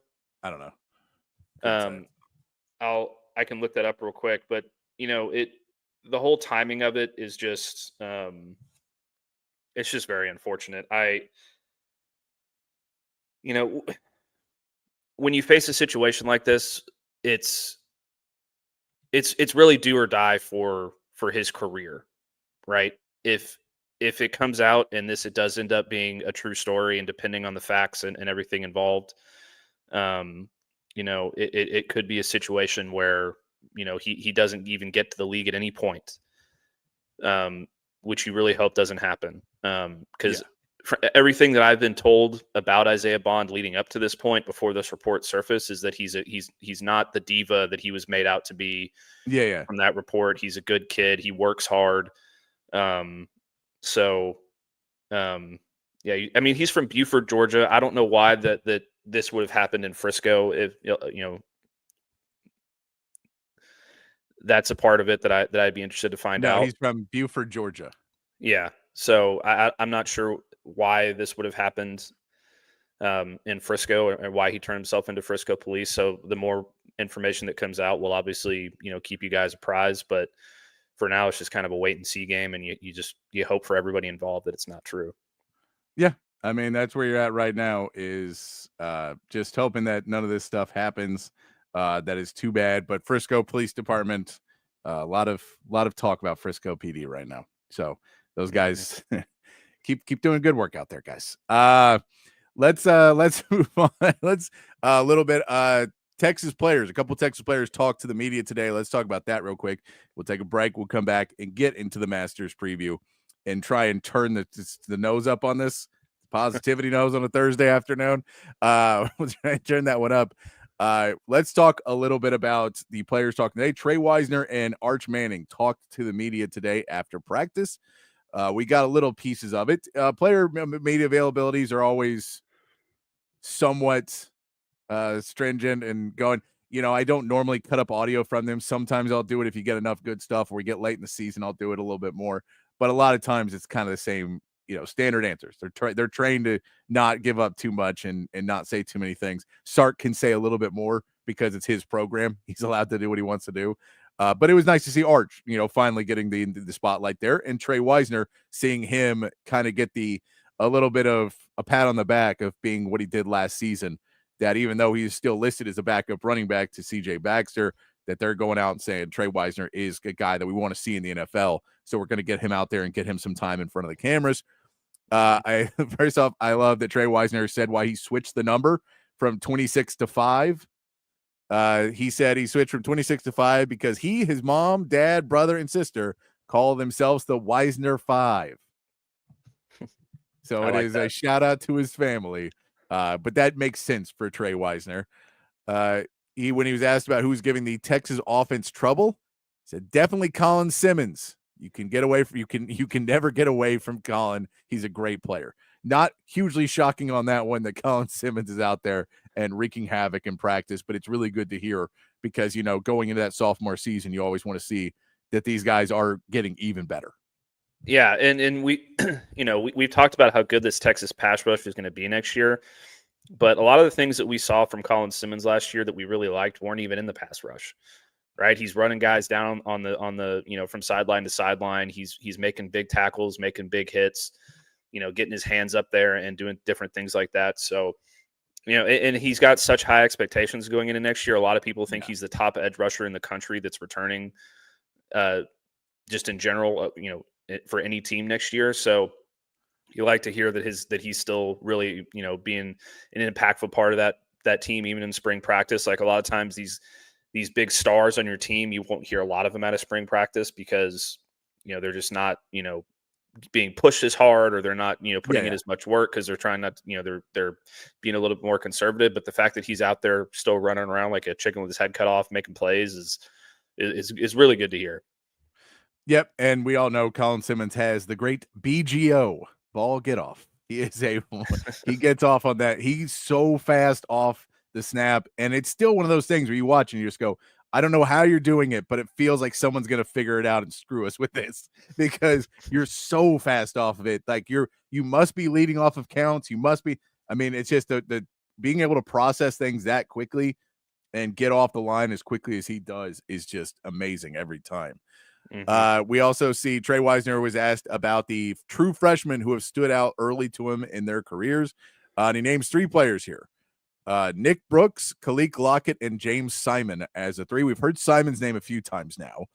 Kalik Lockett, we haven't heard a ton about him. We've heard he's doing well, but he's not necessarily the wide receiver names we keep hearing. So it's good to hear him in there. And then Nick Brooks on the offensive line is another really good one to hear, as you want that offensive line to continue to grow and, you know, be as good as they were last year with so many returning players or so many players leaving, that as time keeps going and players are going to start going to the draft more and more, you want to hear that those young guys are coming up and playing well.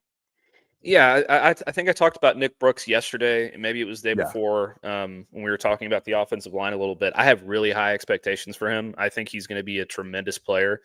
He was in 5-star consideration for quite some time there. I don't think he ended up finishing as a 5-star, but just huge human being, extremely athletic. I think he's going to have a great career at Texas. So to hear other players talking about him in a high regard already is really positive. I'm not shocked at all that he mentioned Kalik Lockett. You know, you haven't heard a whole lot about him in terms of like practice reports or anything, but there haven't been a lot of open practices either. So it's hard for people to really get a good look at him regardless. He is going to play early. I fully believe he's going to play early. That dude can fly. He can go up and make catches. So you love hearing this from other players that are noticing what he's doing. Like when a veteran notices a freshman is standing out, it's always a really good sign. So you love to hear about all 3 of these guys, really. And then finally, he was asked about the offensive line and who is standing out there. And he said NATO and Brandon Baker are the 2 that are really standing out. You love to hear that because we know that those guys are both in competitions right now for their positions. But you love to hear that about the offensive line. Yeah, Neto Umeozulu, I've heard glowing reviews about him. Yeah, the way that he plays, he's just a bulldog. He goes out there and tries to absolutely destroy people. Very aggressive, very physical guy. So you love to hear that, especially because, you know, this offensive line missing a Hayden Connor and a Jake Majors and a Kelvin Banks and a Cam, like you're replacing 4 guys, right? So you want to start to hear, like, it's already great that you're hearing these things about DJ Campbell, like we talked about yesterday. But now hearing somebody at the other guard position is really starting to separate themselves and stand out a lot is fantastic because, you know, that's we've talked about all the questions that we have on this roster. And we both feel pretty good about the offensive line. Yeah. Because there's a lot of talent there. But, you know, we still have not really known, and Sark didn't really shed that much light on it yesterday either about like who the best 5 are going to be. And it sounds like Umeozulu especially is really starting to separate himself in that best 5, which is great to hear. Yeah, no, it does. And then Arch Manning spoke about some players. He was asked about wide receivers, and he threw out Parker Livingstone, who we've kept hearing over and over again is a name that is really stepping up and is look like he's finding himself closer and closer to that circle of trust this season. And Mace, you know, he's going to get some opportunities early for sure. And the question is, what does he do with those if he becomes a long-term answer for Sark in this passing game? And then the other one I've heard a couple times now, and it's somewhat of a surprise. I don't know how much of a surprise, but you expect your 5 stars to make an impact as a freshman, but Dalen McCutcheon is another one Arch named, and we're starting to hear more and more reports about him stepping up. And he's a 4-star. Like, he is not, it's not like he is a not sought after recruit and a big get. But when you get 2 5-star wide receivers, you expect their names to be ahead of the 4-star. You just do. But it'll tell you why evaluation is so important from a team to team level, that they may have gotten 3 studs in this draft class because Dalen McCutcheon's standing out. Yeah. So in regards to Livingstone, I've heard so many good things about him, and we both have, about how much he's stepped up and how much they like him. I mean, he's a big body and he can really run down the field and make some impressive catches. So, like, we saw some highlights from the first spring practice of that, and it was great. But I talked a lot yesterday about DeAndre Moore and how he and Dalen McCutcheon are kind of similar in a sense that, you know, Moore wasn't the top guy that they brought in that receiver group in that recruiting class I believe it was 2023. That was Jonte Cook. Everybody expected Jonte Cook to be the guy and to come out of that class and be a superstar. But DeAndre Moore put in the work. He was physical. He did all the right things. He got himself into the circle of trust, and now he's a top 2 wide receiver on this team.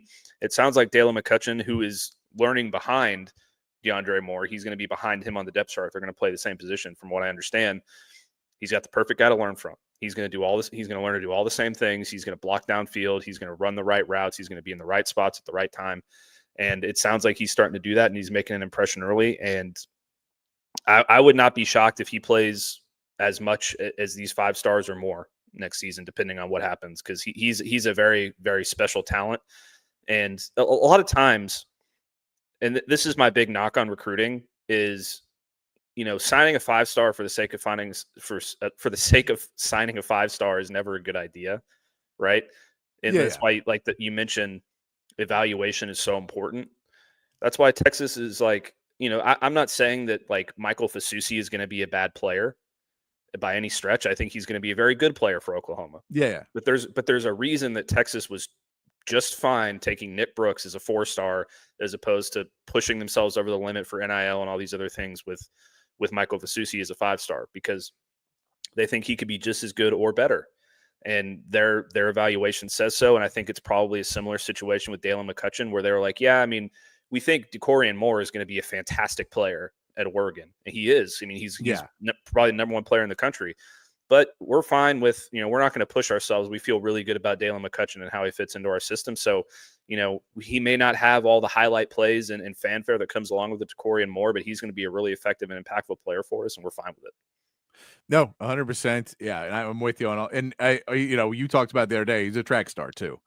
I believe it was you talked about it, but he's a track star too. And you know what Sark loves? Speed. Yes, sir. And Spark is a fan of that. And so we may be seeing that just in the fact that, like, man, if you can get out there and run that 4.2 something, you're going to find the field at Texas. You're normally going to find the field. A couple other pieces from Arch Manning that were a little interesting. He talks about the backup quarterbacks. Said Trey Owens can make every throw on the field, and KJ Lacey makes plays with his feet and his arms, and he says they got a good room. So giving some love to the backups there. When he was asked about the Quinn Ewers, he was like, yeah, it must suck to have me as a backup. It says some glowing things about Quinn Ewers. He also, interesting, he said he works with Neil Brown a lot. And it's not so much the X's and O's. He says he works with Neil Brown about leadership. This is why you bring guys in like that, is Neil Brown in there helping out with Arch Manning. And, you know, for a coach like Neil Brown, you want to have that on your resume. Be like, no, man, I worked with Arch Manning. I'm part of that. And I can go talk to, you know, kids after that. If Arch Manning's blowing up in the league, I have a relationship with that player at my next, whatever my next job is. And it's an added reason why you see some of these head coaches come and do analyst work, is now he has a relationship. He'll have a relationship that when Arch Manning's an NFL player and Neil Brown's at his next job that he'll get wherever else, you know, he's a phone call away. Mm-hmm. Yeah. And I think this is one of the things that Texas has sort of done to separate itself from a lot of the other teams in the SEC, especially, and why they've been so successful so quickly. and and honestly under Sark, why they've been consistent after that 5-7 year one, they started making some changes, and they're bringing in all these guys like Gary Patterson and now Neil Brown, and the year before it was Johnny Nansen, although he ended up having a position coach role, and there's a couple other guys in there too, where it's like these hires that are quote unquote analysts or consultants or whatever the case may be are ending up making a huge impact on their overall product on the field, because they just have that many more resources within their program to help these players succeed and learn different aspects. I mean, how many coaches do you know of that are just coaching players based on leadership at Oklahoma or something like that? Like, you just don't hear about it. Maybe they do, and I'm totally wrong, but you just don't hear about it. And to hear that they're doing those kinds of things to make sure that these players aren't just getting coached in X's and O's, and they're learning to develop and become leaders and good kids. It's awesome. I think it's just great for the program. Yeah, leadership's too big of a word for Oklahoma people to understand. They don't. they cut it off at like 6 letters. Anything over that, they can't. So they can say leader, but not ship. That's 2 different words. Yeah. It's the boat that's in first is the leadership in Oklahoma. Yeah. But yeah, then you got that one. Yeah. It'll be. He also said the line that everybody loves today, which is when asking about waiting his turn to play. With that, it was tough. It's hard. We understand. He's very present in it. Like he says, in a different question, he's like, "Look, I'm still going to be a college kid. I'm still going to go out and have dinner with my friends and stuff." And in this, he says, at your age, you want to go play, but you believe in what you do and you do right. And I wanted to be here. And when he says, I want to be the quarterback at the University of Texas, and every Texas fan was like, yeah, that's right. Clickbait article people. He always wanted to be here. Yeah. I mean, this is something that, going back to his recruitment, I just thought it was so funny, because there's all these people out there who are like, Arch would be stupid to go to Texas. He should go to Alabama, or he should go to Georgia. Or now, he's taking a visit at like Virginia. Maybe Virginia's in the race and like all this different stuff. It's like, no, what really happened is Arch always wanted to be the quarterback at Texas. Yeah. He wanted to play for Sark. It didn't have anything to do with NIL. All it had to do with was, the reason he goes on these visits is because he's a college kid. He wants to go see these other campuses and have fun and get treated like a king and do all the things. He's also things. going with friends and stuff, like other players that they're recruiting. And so he's like, man, we get a free trip to go over to Georgia, or we get a free trip to go wherever else. Let's go do it. Yeah, we get a free trip to go to the Georgia-Alabama game and sit on, like, basically, or stand on the sidelines and watch a hell of a football game. I mean, it always was more than it ended up being. And everybody was shocked when he, everybody outside of the Texas, sphere was shocked when he signed with Texas. Like, oh, they have to be doing something. They're cheating, or like, whatever. Yeah, it's like, no, he's just wants to be there. It's actually like, when you talk about an extreme and something that's like much more on the conservative side, it's probably more in the middle usually. And on this case, it was really, it was the conservative thing. People just don't want to admit it. Like, he just wanted to be here and have fun at Texas and be with Sark and do those things. It is what it is. Yep. And then I want to throw in this last story. It's not a Texas story, but something I saw right before the show about Tennessee. And I think this is something that's much ado about nothing, is what my initial read on this is, that there's not much to talk about right now. And so this is why this has become a story. But Nico Iamaleava has been, the story came out that he has been talking with Tennessee about his NIL compensation, and they've been discussing that. And so the story is, we don't know if this will affect him in the transfer portal, but they are currently discussing what his NIL package will be for 2025, 2026. Is this a story for you that you think that we could see the first time a star quarterback just walks away in the spring portal and says, y'all didn't pay me, and so y'all figure it out? I don't think. Iamaleava. There, I did it. Iamaleava. So I think this is much ado about nothing. I think that they're going to pay him what he wants. I think that this probably just leaked as sort of a leverage play from one side or the other. Yeah. And they're going to eventually end up coming to an agreement. The little tidbit they put in there about, we don't know how this is going to affect his transfer portal standing, is the one that, like, really stood out to me is like, okay, this is a leverage play. Like, but they'll get him back. They're not going to let a guy who could potentially be a number 1 NFL draft pick one of these days walk away for the difference of $500,000 or something. Yeah, and that's the question is it an agent trying to push and really like, is this where we're going to see more and more of the agents being like, no, Nico, they're doing bad by you. You could make $7 million. Look at what Duke's, like you can go somewhere else, make $7-8 million, and they're only paying you $3 million. And you're like, yeah, but 3 is a good number. 3 is a really good number. And 7, you're gonna have to go play at a school that sucks, that you don't want to go to, that just basically has one booster that'll pay all this money, and then you're gonna lose a bunch of games. It'll lower your draft stock. It'll do all these other bad things to you.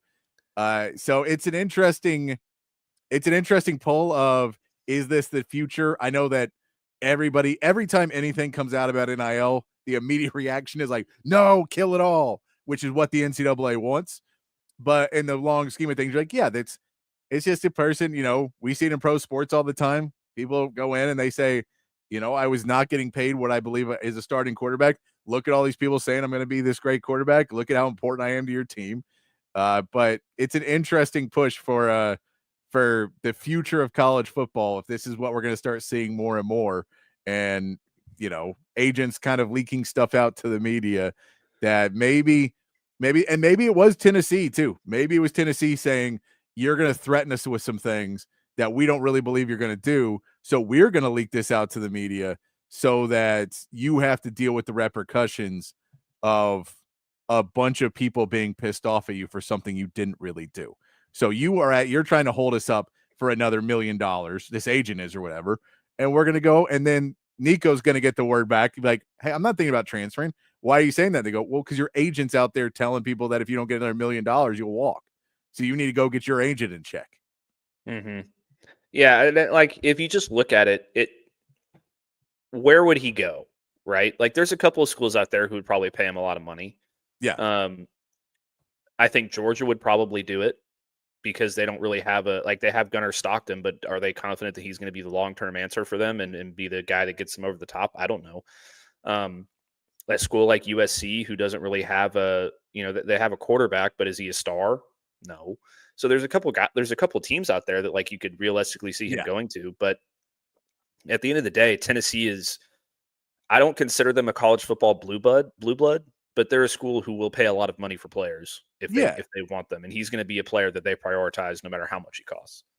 No, and I mean, you're in the SEC, you're getting your names out there that once you go to a smaller school, your name drops off a lot of these lists. Your name drops out of a lot of these things.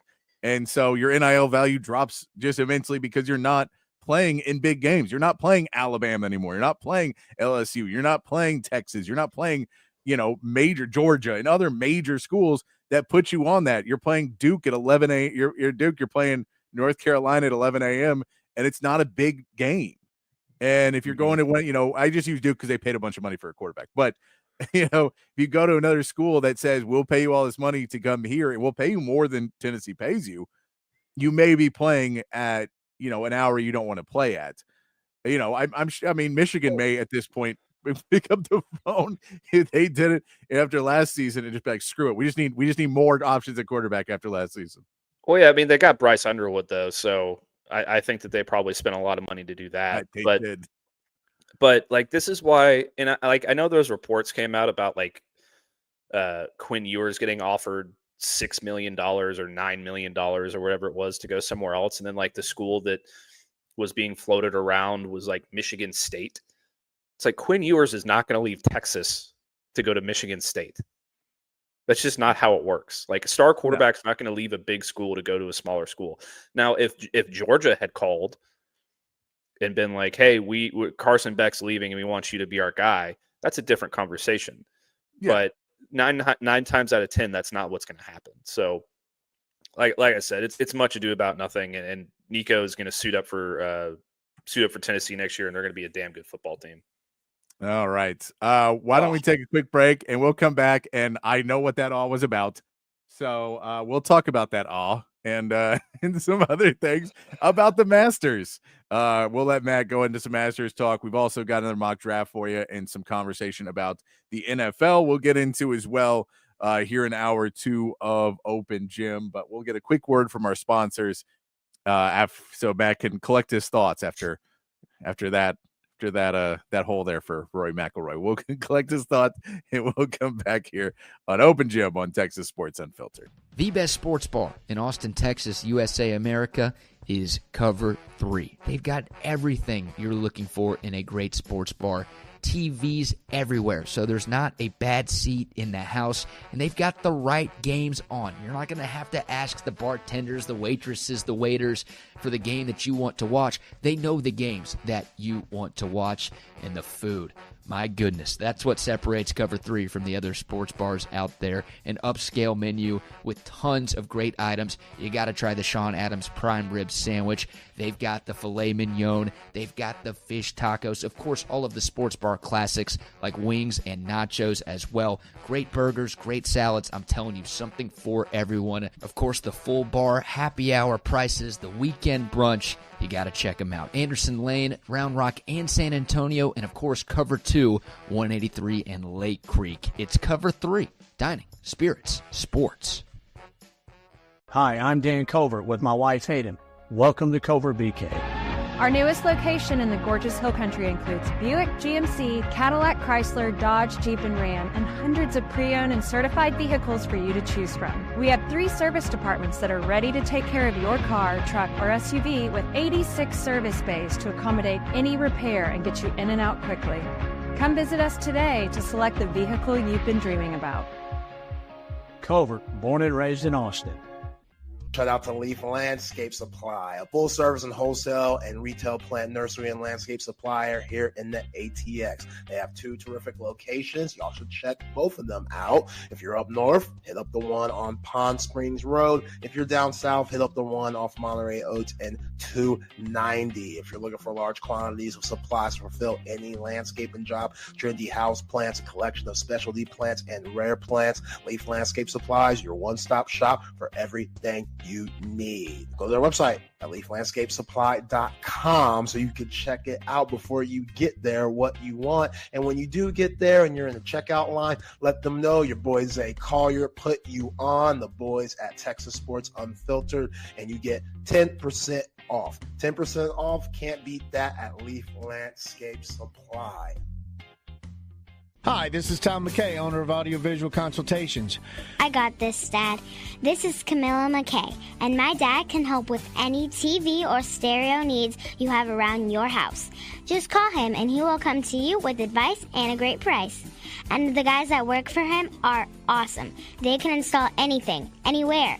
So, like my dad says, just relax and smile. We handle all the work. So just give us a call at 255-8678 or on the web at avconsultations.com. Back here on Open Gym on Texas Sports Unfiltered, 4 to 6 p.m. here. It's time with myself, Patrick Davis, alongside Matt Galatzan, and you guys joining us in the chat. It's time to start speaking more softly and get into some really calm, serene conversations about the Masters. And I don't think we can play the background music because of YouTube reasons. So we won't do that. When I was on the radio, we would play the music, but nowadays it's not as okay for us to play the Masters music. I'm sure there is some sort of copyright to it. I do not know though. So we'll go. I see this one. I didn't see the Hideki Matsuyama ball hit the flagpole and rolled into the water. That is brutal. A bad break in golf right there. But yes, Rory McIlroy, double bogey right before we went into the break is why Matt, I'm assuming we saw the same thing. I'm assuming we are roughly on the same schedule on TV right now. I saw that as well. That Rory double bogeyed. He'd been playing so well. This is one of his best first rounds of the Masters. So, a lot of hope that Rory was going to turn it around, but maybe he's just back to his old ways on that one. Current leaderboard, before I hand it over to Matt to give us how he's believing right now, is that Justin Rose is your leader right now with a pretty sizable lead, 7 under for Rose right now. Connors and Scheffler at 4 under after that, and then 3 under has Hatton and Aberg as well. So McElroy drops to 2 under with 3 holes to go. Sorry for McElroy there. He is now 2 under. Yeah, he got a double bogey on 15. Brutal break right there for him because, like you said, he was playing so well. He's like the winner of the Masters is never decided on day one, as we well know. There's always a guy who can get out to a big lead, and then that changes. Justin Rose is a guy who, if he has a lead like this, you feel pretty confident that he could be a guy that could kind of run the table and bring it home. So it's not great for Scotty Scheffler or Rory McIlroy, but Scotty played a hell of a round today. We'll start with him because he's a Longhorn. Bogey free round. He's going to be really tough to beat, even with that lead for Justin Rose. He's 4 under. He's looking for his 3rd win in the last 4 years at the Masters, and he's trying to be the first back-to-back winner since Tiger Woods. Only 3 guys have ever done that. So if he can put his name up there with Tiger, Nick Faldo, and Jack Nicklaus, that's saying something. The thing that I want to point out to everybody here too is I said the Masters is never decided on day one, but you get a pretty good idea. You can lose it on day one. You can certainly lose it on day one, but there's usually a trend here. So the winner is going to be somewhere in that top 10, at least in my opinion, because 9 out of the last 10 years, the winner of the Masters was in the top 10 after the first round. Okay. The only time that didn't happen was Tiger Woods in 2019. He was 2 under after the first round. He ended up 13 under. So that's the kind of thing that you look at where you're like, okay, Rory's not necessarily done here. We'll see what he does with his putt right now. Hopefully he can knock in a birdie here. Now he's going to be short, so it's going to be a par. But look, I mean, he's not out of it. He just needs to, hopefully get a birdie on one of these next 2 holes, get into that 3 under, and then go into the clubhouse and maybe have a shot to close that gap tomorrow. The fact that Justin Rose is out in front right now is kind of annoying the hell out of me. because he was a guy that I really looked at for my Masters bracket pool thing that we're doing here on Texas Sports Unfiltered, and I ended up going with Rory instead. So that really hurts. That really hurts. But things are going to get a lot more difficult as this tournament goes on, unless they get some substantial rain or something. Because the way the players are talking right now, it seems like the greens are just going to get more firm as the weekend goes on, which is going to lead to faster putts and make things more difficult for the rest of the field. So, it's going to help separate the pack a little bit tomorrow and on Saturday. So we might see that gap close a little bit with Justin Rose if he kind of struggles with that putting. But I think it's going to be a really good tournament. I think that for the most part, the players who we expected to do well are doing pretty well. Scotty Scheffler, Rory McIlroy, and a couple other guys in there. One guy that I'm kind of surprised that a lot of people had winning this week that hasn't been playing. I mean, he's not playing terrible. He's even par right now after 1 round. That's Colin Morikawa. A lot of people had him winning the whole tournament. I spent all this time doing research last night on why people were picking Morikawa, and I came across this article from PGA.com, and it's from 95 to 1, an 11-step process on picking the Masters winner, and they went through all these different trends that from I'll read a couple of them off real quick, but like it's pretty crazy. It's like no player since 1979 has won the Masters in their tournament debut, so that drops the field from 95 to 74 players. No one has ever won the Masters in the age over 50. That drops it by 6 more players. 25 of the last 27 Masters winners had top 30 finishes at Augusta to their credit before winning. That drops it 10 more. So like there's 11 steps in that. And at the end of it, Colin Morikawa is the only one that stands. And you're like, okay, this, like all of these trends, this has to be something, right? And now he's 7 strokes behind the leader after the first day, and he isn't in the top 10. So history suggests that he won't get in it due to other trends.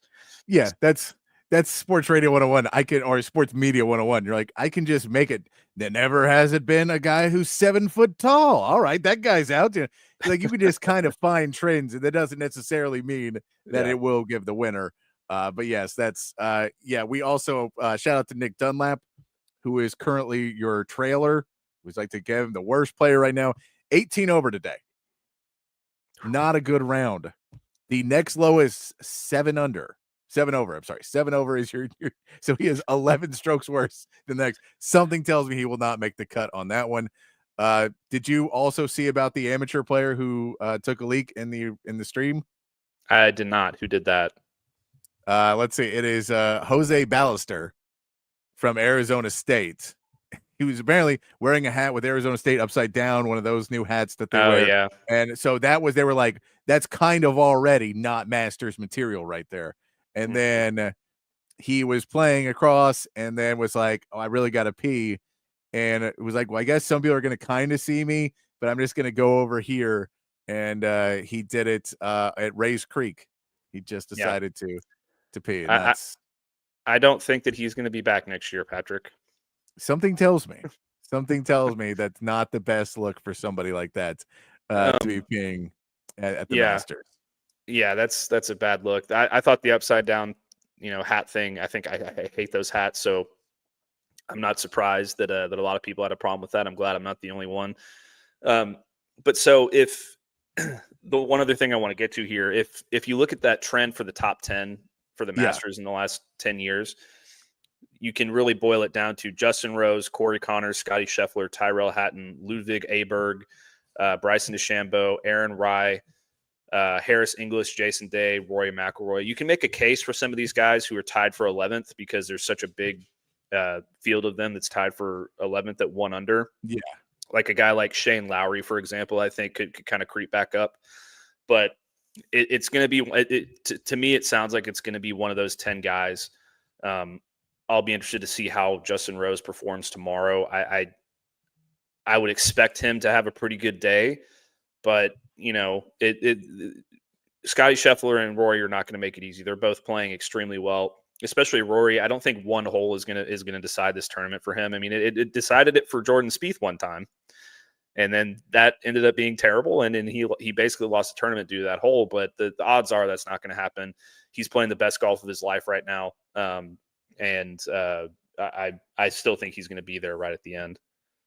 Yeah. So you're saying Jordan Spieth 1 over is already done. Might as well pack it up, go home. No, yes, probably. I mean, he could go on a run. Any of these guys could go on a run, but just history suggests that won't happen. Well, and let's be clear, you make money even if you just make the cut. So you don't just go home. You still make money. Yes, you don't have to get first place.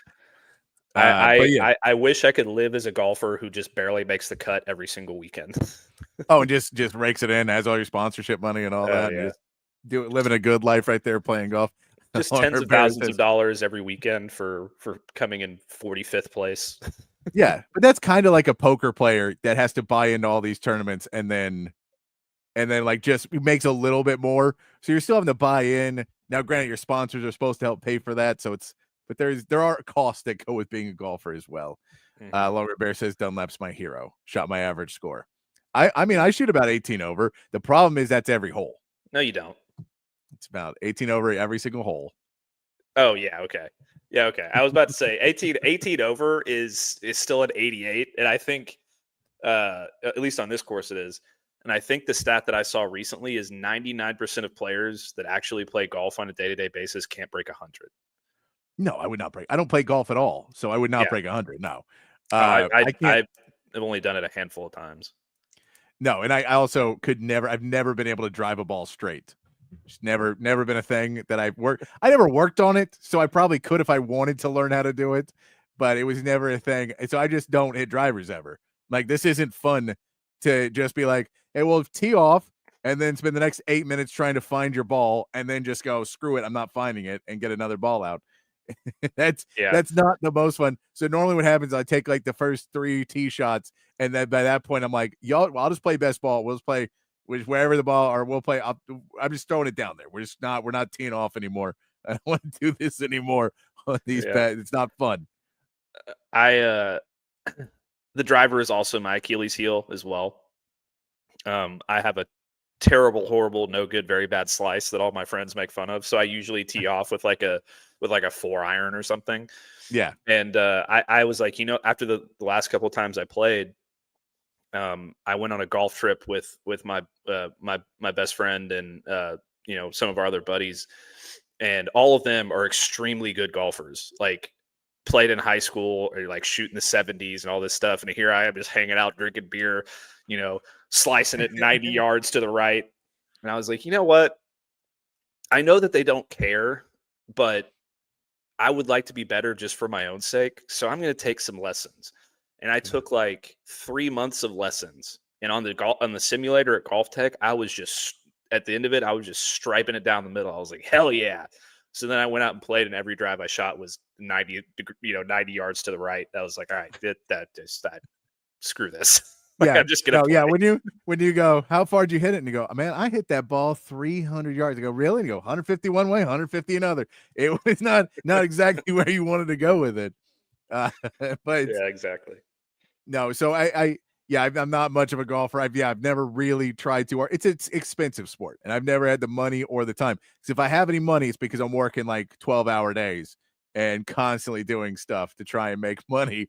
So I don't have any time to play. And if I have time, I'm not making enough money.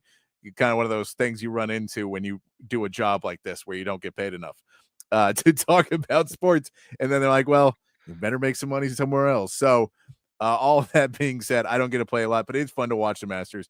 We used to play some when I worked for a band. We would get to crew together, and then there was a guy in the band. The bass player from the band was a pretty good golfer, and then we would just go out there. We get like one crew guy that was good enough at golf, and we would just play best ball and just try and beat him. And all the crew trying to beat one guy and just playing best ball. So like 4 shots on everything trying to beat him, and it was usually not great. I'm decent enough because I played sports my whole life.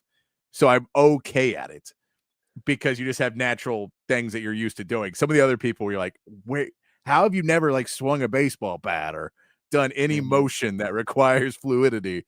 But that's sometimes, honestly, I haven't swung a golf club probably now in several years. So who knows how bad it would be at this point. All my aching joints. Yeah, I will say, I will give myself a little bit of credit. I may be a horrible, terrible golfer, but I do have a hole-in-one in my life. So okay. I will take that. I was playing Park in Dallas in about 2014, and it was a par 3 over the water, and I hit it, and it just kind of trickled in, and I as soon as it hit the green, it was moving so slowly that I just didn't pay it any mind. And then I walked up there, I was like, wait, where the hell is my ball? And I went and looked, and it was in the hole, and I was just like, oh my God. And I was like, thank God I had one of my friends with me, or nobody would believe me. So now did you have to buy the drinks afterwards and do all the customary hole-in-one things? Oh, of course. I got my name in the newspaper. I bought the drinks that day. Titleist sent me, because I use a Titleist ball, they sent me like a cool little ball marker that I can hang from my bag that says I'm part of the whole Titleist hole-in-one club, like all this different stuff. So it was really cool. It was okay. And then like the very next hole after that, I shot like a 12. I had like 12 strokes in that hole, so it was made up for it. It was somewhat of a fluke on that one. Yeah, that's what I've always felt like. We were like, a hole-in-one would be awesome, and then I've heard all the traditions you have to do, and I'm like, that I don't want to do any of that. If I had a hole-in-one, you buy me drinks, not the other way around. This is not how this works. What a screwed up tradition. I have to pay money because I'm good at something. Not how this works. I'm not a fan of it. Weird golf stuff. It also pisses off all of my friends who are really good at golf, and my brother, who's a really good golfer. They're all like, I've never gotten one. This is such BS. Like, how do you get one? This is I hate you. I effing hate you. I'm like, yeah, well, be better. That's my advice. Be better. No, the best I ever did was playing best ball with a couple friends of mine, and it was like a 25 foot putt or something I put in for an eagle. And that was the guy I was playing best ball with was very thrilled because he missed the putt and I made it. So he was like, all right. I was like, cool. That's my one contribution for today. It's like the one ball we use of mine today as the worst golfer out here. That'll be the one. I was playing in New Mexico one time with my dad and my grandfather, and I watched my dad hit.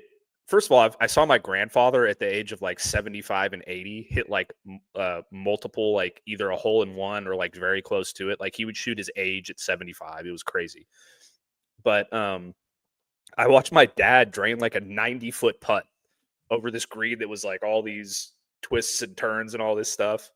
And like anybody can do it at any time. And that's why golf is so rewarding and why you keep going back is because you get that feeling. You're like, I did this. And then for I can years do it again. afterwards, you never feel it again. But you're chasing that feeling. Yeah, that's 100%. Yeah, that's because I don't know any other sport that has that. Roy says buying drinks is so they can confirm and be witnesses. Things. I get it. I'm just not gonna buy people. I'm not gonna. I don't know the last time I've had enough money in my bank account that I could reasonably afford to pay for more than like 10 people. Like I pay for more than like 5 people's drinks and be like, not because people start ordering crazy stuff. And maybe it's just because I hang out with a bunch of drunks that is why I'm because I've been at times like the rules of life that you learn the way I've grown up is you never put your credit card down at a strip club. Things like that. Very important lessons in life because sometimes that happens and then they come over and bring you a tab and it's like $600 and you're like, excuse me? And they're like, oh yeah. Once there was a tab open, everyone just put money, like drinks on it. And there's no rules here. It is those types of things. I try not to do them. I actually have a very good example of this as well. A couple of years ago, I was at a bar in Houston called Bungalow Heights. And we went to go watch the SEC championship game, and I put my card in for the first round of drinks. Yeah. And then me and one of my buddies started going shot for shot on we had this bet going for Georgia versus Alabama. And by the end of the night, I went and closed my tab and it was like $600. I was like, how is this possible? I had like 5 drinks and everybody was putting their money on or their drinks on my tab. And then I was with like 6 people and like all but one of them only one of them gave me money at the end of the night. It was like, oh yeah, my bad, man. The rest of them just never gave me anything. Oh, that is horrible. That's terrible. I was so mad. We used to, working at clubs, you'd have it and you'd have a bar tab, like a band tab or whoever I'd be with, like they'd be playing and they'd have their tab. And you'd, at the end of the night, sit down with the bar owner and he would go through the tab and we'd be like, there's no way we spent $350 on drinks. Like, there's no way. They're like, y'all were doing shots. Like, I know we're doing shots, but that's like 3 of us were doing shots. There's no way it's $350. And then he'd start going through and then you would see the drinks that were clearly none of ours on there. And you'd be like, we didn't get 18, like frou, vodka, whatever's like, you sold those to girls who told you that's not us. It's definitely not us. And so you're just like, take that off. We're not paying for that. That would be the fun of doing that at a bar at, I don't think these bars exist anymore. They're all closed. Someone was celebrating anniversaries, but you'd be doing that, drinking beers at 3:30 in the morning. You load it out. Fun times back in the day. That's why I miss Oxford, being in college in Oxford so much, is because beers were like $2.50, and I used to get free shots from the bartender because she was my friend. So I'd have like 10 to 12 drinks in a night. My tab would be like $15. I love it. I wish we could go back to that. Oh, Yeah, so so much. bad. You have no idea how much I wish I could go back to going out drinking and being like, oh, that's not bad. I don't know the last time I've looked at my tab and said that's not bad. That's the reality now. And I'm like, don't buy shit, do nothing. And just try and make it as simple as possible. And then you look at it and now if I say it's not bad, you're like, oh, it was only $6 a beer. That's not bad. My tab was only $27 and I had 3 beers. That's not terrible. I've had worse. I've done worse than that. Let's get into a little NFL talk, Matt. Let's do a little bit of a Todd McShay mock draft.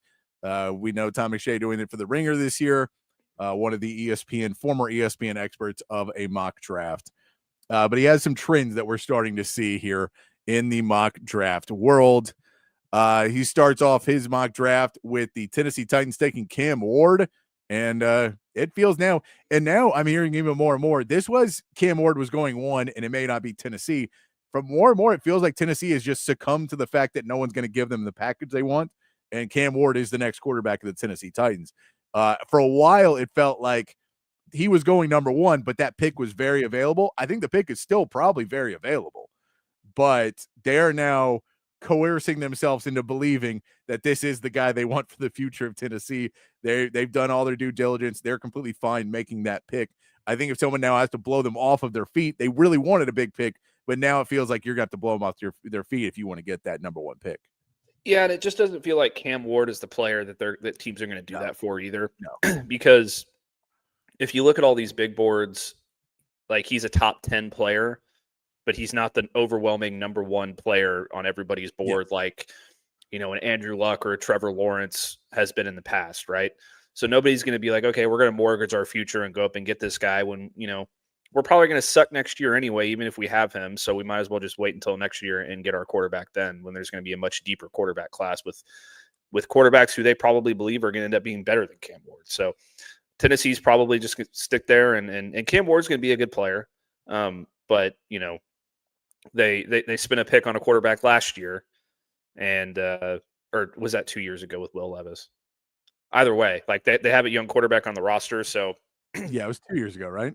Yeah. So you kind of think about it, and like, this is the situation that you also don't necessarily want to get yourself into, where you have, a quarterback that like it happened to Arizona. Arizona was a very good example of this as well. They picked Josh Rosen, and then they changed coaches, and then the next year they picked Kyler Murray, and now Josh Rosen doesn't even have a job, I don't think. So no. You hate to put yourself in those situations, but it happens. Nope. Then number 2, he's got Cleveland taking Travis Hunter. This also feels more and more that I'm seeing it. I'm seeing more mock drafts of people trading up to get Travis Hunter now at number 2, but it feels like Abdul Carter, who was the, number 1 guy for a long time, is now falling out of at least the top 2 because people are just really, Cam Ward's going to go number 1. The quarterbacks just go high. He is the number 1 quarterback, so it feels like he's going to go there. And Travis Hunter, I think the marketability is where we're starting to see this extra little oomph to get him picked number 2. That ownership, as they're starting to come back off their yachts and get back into these meetings, is like, why will we not take the most sellable kid in the draft if he's there? Why would we not take somebody that could play both sides of the ball, can be this guy? He's super nice and humble and everything that you want him to be. Why would we not go after that guy and go for an edge where there's a lot of edges, and I'm sure he's going to be good, but there's a ton of edges in this draft class too. I might go for this guy who's a unique, one-of-a-kind player, and I feel like he's going to go too. Now, Cleveland, because they have all these issues, because of everything else, because they may want to move back in the draft a little bit to draft a quarterback or draft somebody else, that they may trade that pick away, and we still don't know if there's going to be a part where, I know Deion Sanders said this, and then that has not come up at all, that Deion has said there's certain organizations that he would not want hit 2 of his 2 kids, which is Shador and Travis Hunter, not the kids. And if any of those other kids of Deion's even just go with the NFL, he'll be thrilled. But it's Travis Hunter. But we haven't heard a peep of that. So if that's not true, if that may not be a piece. Travis Hunter may have said, "Don't speak for me. I'm good. I'll go wherever they draft me." But that one I'm seeing more and more is Travis Hunter at 2 now is starting to feel a little bit more concrete. Yeah, and if you look at what Cleveland is thinking probably too, is like they're in a pretty good spot, and like their organization is in a terrible spot, don't get me wrong, but in the draft they're in a pretty good spot where they can go get this generational talent who everybody thinks is the best player in the draft, and then they have an opportunity to trade up and still get one of these quarterbacks later depending on what happens. So I think they're probably thinking a little bit of that as well. Like, not only can we get Travis Hunter at number 2, but then we can trade back into the top, 20 picks or so and maybe get Shador Sanders, or if Jackson Dart ends up sliding, we can get him. I think both the Browns and the Giants are probably thinking that exact same thing right now. We can go get this one really good player, and we can trade up and get our quarterback if we really want him. So that's has to be what they're thinking in this situation.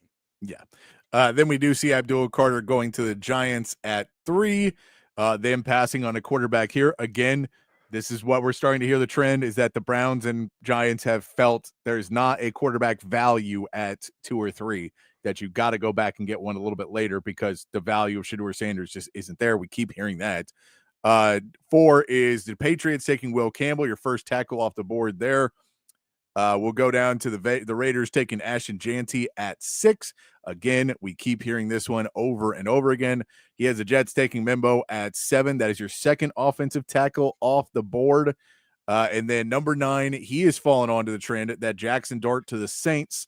A little bit more smoke on this one that the Saints may be taking a quarterback, is they feel Derek Carr is not the guy of the future, which everybody knows, but that they may be ready to make that move sooner rather than later and get somebody on the roster that Kellen Moore, as a first-time head coach, may understand. I don't want to walk out there with Derek Carr as my quarterback. I'd rather at least have a rookie behind him in case this thing goes south quickly. Yeah, and the reason I was just rolling my eyes to the back of my head is because Rory got another double bogey, so he's at even. Brutal stuff. Yeah, I mean, I totally agree. I think that they want to have somebody that they can develop behind Derek Carr because I feel like they know that they're not going to be a very good football team this year, no matter what they do at the number 9 pick. So you might as well get a guy who you can develop and potentially be your next. Like, there are a lot of people who think he could be the next Josh Allen because of his skill set. Like, maybe not quite as successful, but the same type of player who can be a real difference maker. If you can get that guy, then absolutely you should go do it. I'm kind of starting to see the trend more now as well, where he's going ahead of Shedeur Sanders more and more. And that doesn't surprise me at all. So I would not be surprised. And next year, whatever happens this year, they're going to be able to move off Derek Carr, whether it be a trade or whatever. He's going to be a free agent after 2026, so that makes his contract a lot more movable. So this wouldn't surprise me whatsoever. Yeah, and I'll put it this way, too. I believe that I still think Shedeur is a top 10 pick in this draft.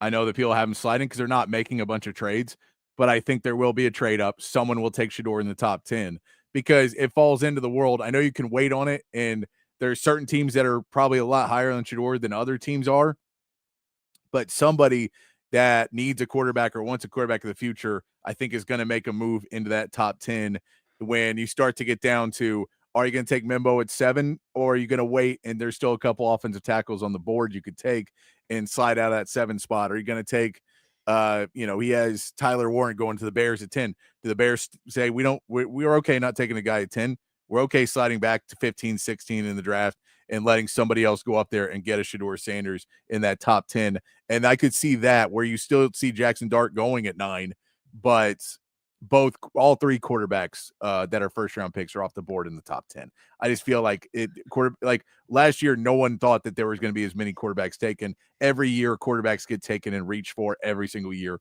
I find it hard to believe that everyone's going to be so turned off by Shedeur Sanders. I know a lot of people are, but I think that there's, the media is notorious for shading off players that don't kind of curtail to the media.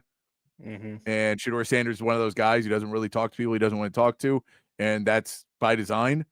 And we've seen that year for plenty of times that guys are just like, well, Jackson Dart will go do any interview we want to see, so we like Jackson Dart, and Shedeur Sanders won't take any media requests, so we don't like him anymore. And it really has nothing to do with the valuation at that point. I think he'll still be a top 10 pick. Yeah, I mean, I can see it. And even if he's not a top 10 pick, it would be feasible to see him go top 12, top 13 as well. Yes. Like even a team like the Cowboys, who they probably feel like they could get a receiver if they move back a little bit. That's a good example. Like you could see a team like a Pittsburgh, for example, if both Dart and Cam Ward go number 1 and number 9, they're like, okay, we really got to go get our guy. We want Shedeur Sanders. Let's trade with, the Dolphins or the Cowboys or the 49ers or something and move up. They can move back. They can still get their guy. So there's a lot of different scenarios in which it could happen. It's just with these mock drafts, there's not very many trades that usually happen because it's so unpredictable. So I wouldn't be surprised if that happened at all. I'll say this too. If you're the Cowboys, just hope and pray that Shedeur is not available at 12. I know that you want the trade up, but They just got Joe Milton. He's the quarterback of the future. Didn't you listen to LaShawn McCoy? He's going to unseat Dak in year 1.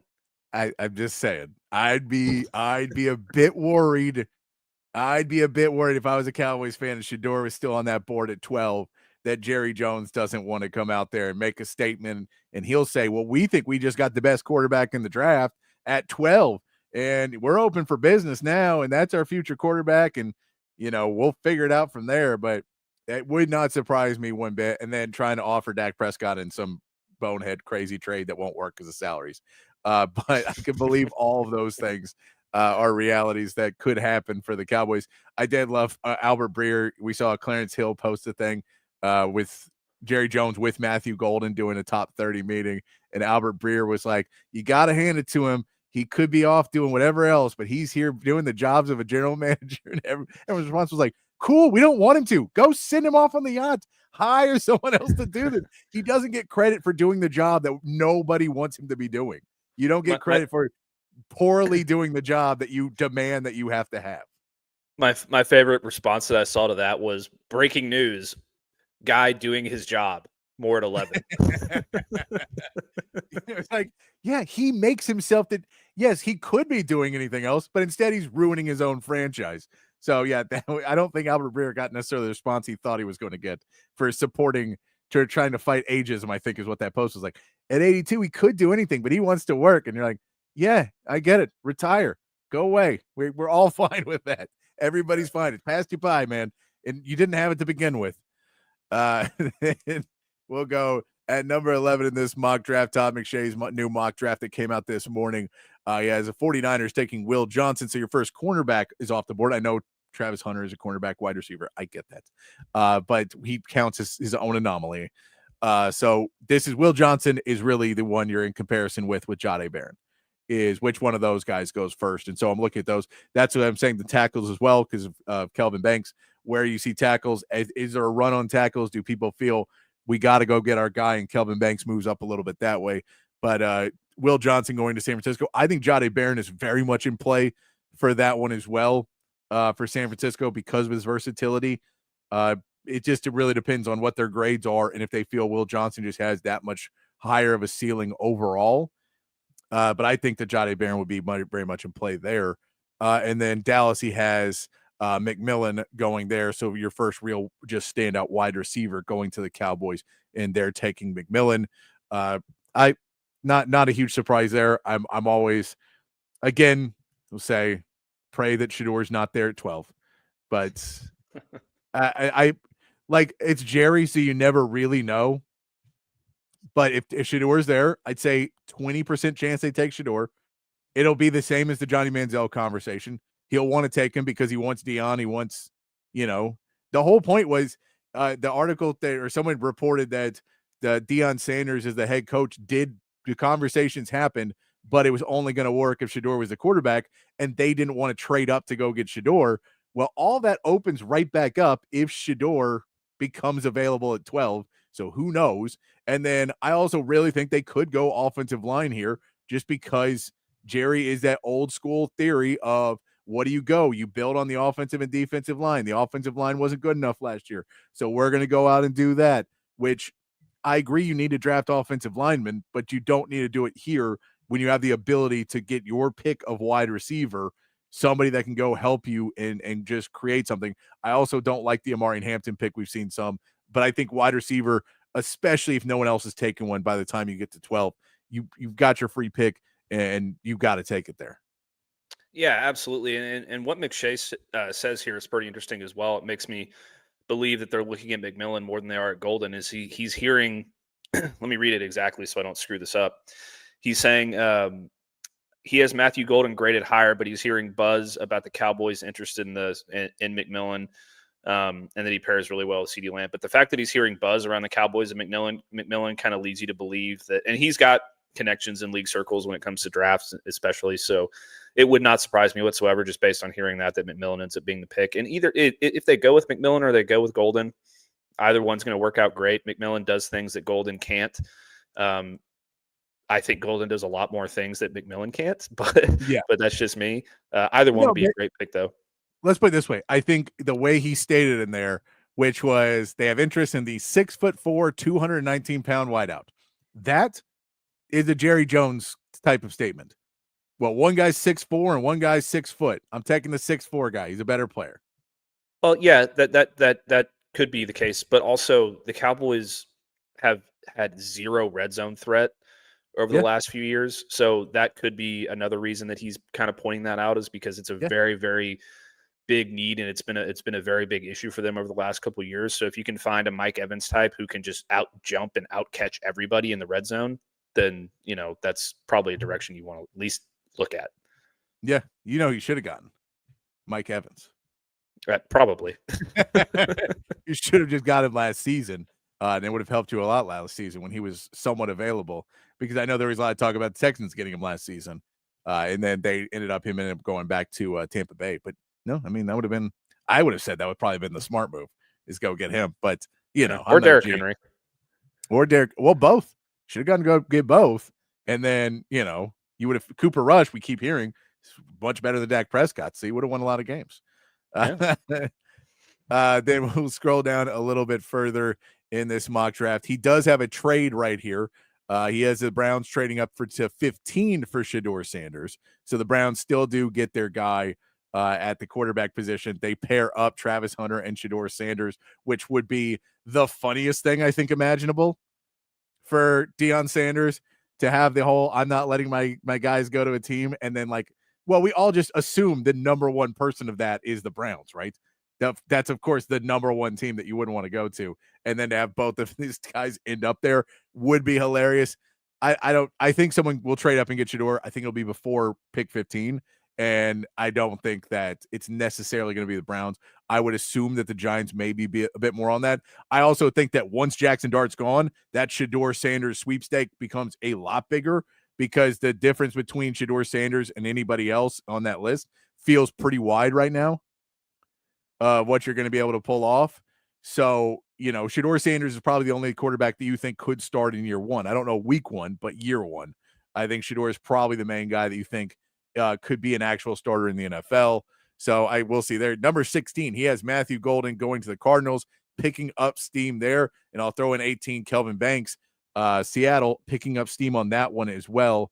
That both those guys going in that 15 to 20 range. But yeah, we talked about this yesterday. Matthew Golden to Arizona is a good fit. Kelvin Banks is a fit anywhere. Yeah, absolutely. I like the fit for both of these guys. McShay and Kiper both have the same picks here, which kind of leads you to believe that it could be a possibility. I'm not always the biggest fan of the Mel Kiper mocks, but I put a lot of stock in the McShay mocks, and the fact that they're kind of aligned in this kind of tells you a lot. I think both are great fits for both players. Having somebody who can just launch the ball down the field to Matthew Golden in one-on-one situations when you got people probably doubling Marvin Harrison Jr. is a great, situation for him. And then, going to a team like Seattle for Kelvin Banks that's built to compete next year is also a really good spot. And he could slide in at either tackle spot and be a difference maker for them. So, yeah, great fit for both players. Going down a little bit further, we do see Omarion Hampton be a first-round pick to the Denver Broncos. That's not hugely surprising. We hear that one come up a number of times as well. But we see Jalen Milroe, that the Giants trade up and take Jalen Milroe. So I'm guessing there's more smoke to this Jalen Milroe to the Giants thing because we saw that in Mel Kiper's as well. But they trade up for him at number 24. This feels like such a reach. I get that there's physical attributes, but this is very much the same type of mistake they made with Daniel Jones. Let's go get a quarterback, and our coach will fix him, and he'll be good. No, trust me. Our coach will get a guy, and he'll make him better. And by the way, we're going to give Brian Daboll 1 year to do it because he's not going to win this year, and we're going to fire him and hire a new coach. And then he's going to get stuck with Jalen Milroe, who he's going to say, why would you draft this guy? And they go, well, he kind of is like Josh Allen. And you go, is he kind of like Josh Allen, or is he just can run? And that is now the prerequisite of the guy can run and he can throw the ball far, but he doesn't necessarily have the other cognitive abilities that Josh Allen had coming out of the draft. But this is picking up steam that people think Shedeur to Cleveland and Jalen Milroe to the Giants. Yeah, this seems like such a Giants move. Like it just seems like such a Giants move. Like you said, they did it with Daniel Jones. It was a lot higher for Daniel Jones, which I guess is better for them. But it's still a very, very much a big reach. And look, I'm not going to sit here and say that either of us are genius pro scouts and we know how these kids are going to end up. There was a lot of people when Josh Allen came out who were trashing him before the draft and saying he's never going to be a player in the NFL and that the Bills were stupid for drafting him. So maybe just giving Jalen Milroe the benefit of the doubt and for the sake of this argument, maybe he can do that. I don't see it necessarily, but I could absolutely see the Giants reaching on a quarterback and dooming their franchise for 3 or 4 more years and being the bottom feeder of the NFC East for years to come. It just feels, I mean, like if he's there available to you in the second round, okay. I'm fine with you doing it in the second round because there's not the guaranteed money. You're not trading a bunch of picks to move back up in that spot. But I don't see who's going up, who's trading up for him at that spot. Who are you fighting with? because the picks in front of you in the second round are not the problem because they both already got a quarterback in this mock. Like, so they're not going to take him. I guess they could trade back and somebody else would go up and get him. I don't know who you're competing with to go get him there. They will say number 25. He's got Houston taking Gray Zabel from North Dakota State. Really? I can tell you love that one. No, Todd, no. And then Jahdae Barron falling all the way to 26. He does say Barron is his 11th ranked player, but he does say that this is he may be someone that slides even though he's the better player and ends up on the Rams. I again think he could go number 11 to San Francisco, and that spot Will Johnson goes. If he ends up in LA, it's not the worst place for anybody to end up on the Rams. They're a pretty well-run organization over there. So it's not the worst place to end up. But you also don't want to see him slide all the way to 26. No, I mean, I don't see him sliding that far. I do think that's a good spot for him in terms of like a team fit. But I think everybody in the NFL would be a good team fit for Jahdae Barron. I don't think there's any way he falls this far. I think the corner position is too valuable. And I think that there are other teams who need a corner to fill, like the Dolphins have been a popular spot for him, and the Vikings have been a popular spot for him, and all these different teams. Like, I don't think that I don't think there's any way that he falls as far. It just feels like he almost forgot about Jahdae Barron. It was like, oh no, I got to put him in here somewhere. That is kind of the trend. And now it happens on draft day somewhat too, that guys just kind of slip and you're like, well, now there's nobody that needs that position right away. So we'll see. And no one's going to trade up until that spot. So it'll be interesting to see what happens. We're getting to be we're a couple weeks away now. We are getting right to the draft time. We're getting a little bit closer on some of these. There will still be a couple trends that change over the next couple weeks. The Isaiah Bond news is, of course, knocking him down a little bit right now. But as we continue on getting closer to the draft, we will keep you abreast if we hear any of these other rumors and trends. That's why I love going through a bunch of different mocks, though, is because when you start to see the trends, those are the ones you kind of put them all together and do the what's that scene in The Hangover or whatever, and they've got all the numbers behind his head. You try and do that with the mock draft. That's what we're always trying to do. Yeah, my favorite is from It's Always Sunny in Philadelphia when he has his board up.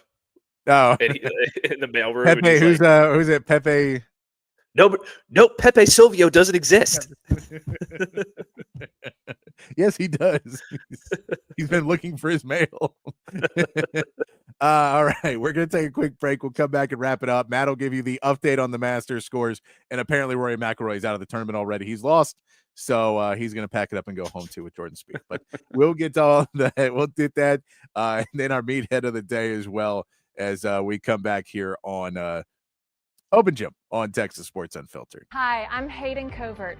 Welcome to Covert Buick GMC of Bee Cave, your home in the Hill Country for new and pre-owned Buick and GMC vehicles. With beautiful inventory arriving daily, including the GMC Yukon, Sierra 1500, and Buick Enclave, you'll be certain to find the perfect vehicle at an incredible deal. Our service department is also open for all your vehicle maintenance needs. Visit us today for a test drive. Covert, born and raised in Austin. We are professional grade. Altstat Beer, the best beer that you can find all throughout the great state of Texas. Y'all know I've been a fan of Altstat for years now, and if you try it, I think you will be too. If you've already tried it, you know exactly what I am talking about. Altstat is brewed locally in Fredericksburg, but available all over the state of Texas. So if you're tuned in Austin, San Antonio, Dallas, Houston, it does not matter. You can find Altstat at a local grocery store or liquor store. They've got a bunch of different brews, something for every beer drinker out there. The lager, the Kolsch, those are their two flagship beers, both award winners. They are fantastic. The Altstat Light sacrifices on calories but does not sacrifice on the taste. They've got great pills, tons of great seasonals as well. I'm telling you, one sip and you won't go back to the other beers you've been drinking in the past. It is the official beer of BK. It should be the official beer of you as well. It's Altstat Beer. No impurities, no regrets. Hi, this is Tom McKay with Audiovisual Consultations. Today's home electronics can be a bit daunting. My company has spent the last 36 years making sure they are not. For those of you who have not experienced our services yet, we'd like to invite you to give us a try for all your home electronics needs. We carry all the major brands of televisions and stereo equipment at prices you can't find in stores. And we come to you. There's no need to leave your home to find great pricing and incomparable service. No traffic and experienced sales geeks or pushy showroom tactics. We believe in having some fun and dreaming big. Do you have a dream for your home entertainment? Let us know. We can make it come true. And we are always there to help after the job is done. We cultivate clients for a lifetime by treating everyone like their family. No, not those family members. I'm talking about the ones you actually like. So relax, hug your kids, make love to your wife, and smile. Then, when you have a moment, give us a call at 255-8678. That's 512-255-8678. Or online at avconsultations.com. All right. Let's wrap things up here on Open Gym on Texas Sports Unfiltered. Myself, Patrick Davis, alongside Matt Galatzan, as we get down. A shout out there, Troy Lopez. Appreciate you. Always appreciate when people sharing some love for the show. We really do appreciate that. And Chan over there on the text line. I forgot to respond to you earlier, Chan, but yes, Costco for the shorts is what Chan said. So I don't know. I don't have Costco. I'm a single guy. There's no reason for me to get bulk anything. So I do not have a Costco membership shopping for myself as a single man. My buddy and his wife go to Costco like all the time. And they always come back with so much awesome stuff. I'm like, hey, should I join? And they're like, absolutely not. You're not going to walk out of there for less than $300. And there's no reason for a single man to have a membership at Costco. No, I don't need to. Also, those are the places I remember I used to go with my parents. I would go there. Like to that or Sam's Club or whatever, and then you go and you just see like vending machines like for sale, and I'm like, well, that's what I want. The sign, the most random stupid stuff is the stuff that I would end up buying no matter what. Even though I'm sure there's some good things in there, I don't have impulse control, is what the kids say. Yeah, and like even though I have a girlfriend now, and like it still makes absolutely no sense because like they have like boxes of diapers for that you could last you for 6. Like I don't need stuff like that. I don't need 6 months worth of fried chicken strips. Like, come on. No, I don't need any of that. Matt, do you want to get to a quick Masters update before we sign off? Yeah, sure. So right now we still got Justin Rose in the lead at 7 under. We got a 3-way tie at second with Corey Connors, Scotty Scheffler, and Ludwig Aberg at 4 under. And then 2 guys at 5th with Tyrell Hatton and Bryson DeChambeau. And then we have 5 guys at 2 under with Aaron Rai, Harris English, Jason Day, and Akshay Bhatia, who had one of the best shots on that par 3 16 or 7. I think it's par 3 16. Yes, 16 or 17. I can't remember. Right on the hole. Great shot. And we got a bunch of guys at 1 under. There's still some players in there, but Rory had a double bogey on the last hole, I believe, so he has dropped all the way down to 26th at even par, which you hate to see because he was my tier 1 pick in our Texas Sports Unfiltered thing. So hate to see it. All right, let's our beathead of the day. I've put this one off for a few days, but I still have it up there. So why don't we pull up our Anthony Tremaine, a 58-year-old man in California, who has been arrested and pleads guilty to selling more than $250,000 in fake memorabilia. This man sold, just signed a bunch of stuff, forged a bunch of autographs, and then found the secret trick, just forging certificates of authenticity too. So they must be authentic. Here it is. Matt, I know you got the helmet. You told us about that recently. Do you have any other signed memorabilia that you're maybe not sure is perfect? Maybe could be forged? No, I'm pretty confident. I don't have that much memorabilia. I have the helmet. I have a signed Earl Campbell jersey that I won at an auction. My sister gave me a signed Cedric Benson picture that's really cool that that was before the age of forging memorabilia. So I'm pretty confident about that one. It's been going on forever. And I was a little kid, or I was, it was right when Cedric Benson was in school. So I feel pretty good about it. We could probably check on it. And then the only other autograph I have, I have 2 other autograph things. I have one that I got myself from Tony Dorsett and one that I got myself from Ricky Williams. So I'm pretty sure those are real. All right. I like it. I've got the Ric Flair boot up over here. That's a signed Earl Campbell hat. I think I have an autographed Earl Campbell card behind me as well. But yeah, not a ton of autograph stuff for me. I've never been much of an autograph seeker, but so I don't buy them either because I've just never been much of one. But I do have a couple of Earl Campbell autographs on my wall because he was out doing those stuff. I also have like a Chris Dishman back here, I think, as well. So a few autographs that are back there. I have this swimming and diving team from Texas from back in the day, from some swim meet I must have gone to when I was a kid that I saw that had up on the wall. But some good stuff out there. But yeah, this guy, real scumbag. Meathead there the day doing that. We got to get out of here, Matt. It has been another great show. Appreciate you as always. But for myself, Patrick Davis, alongside Matt Galatzan from Texas Longhorns on SI, we appreciate you. Remember to be safe, be kind, keep your underwear clean, and we'll see you right back here next week on our tomorrow. It's Friday, it's Thursday. We'll see you on Friday here on Open Gym.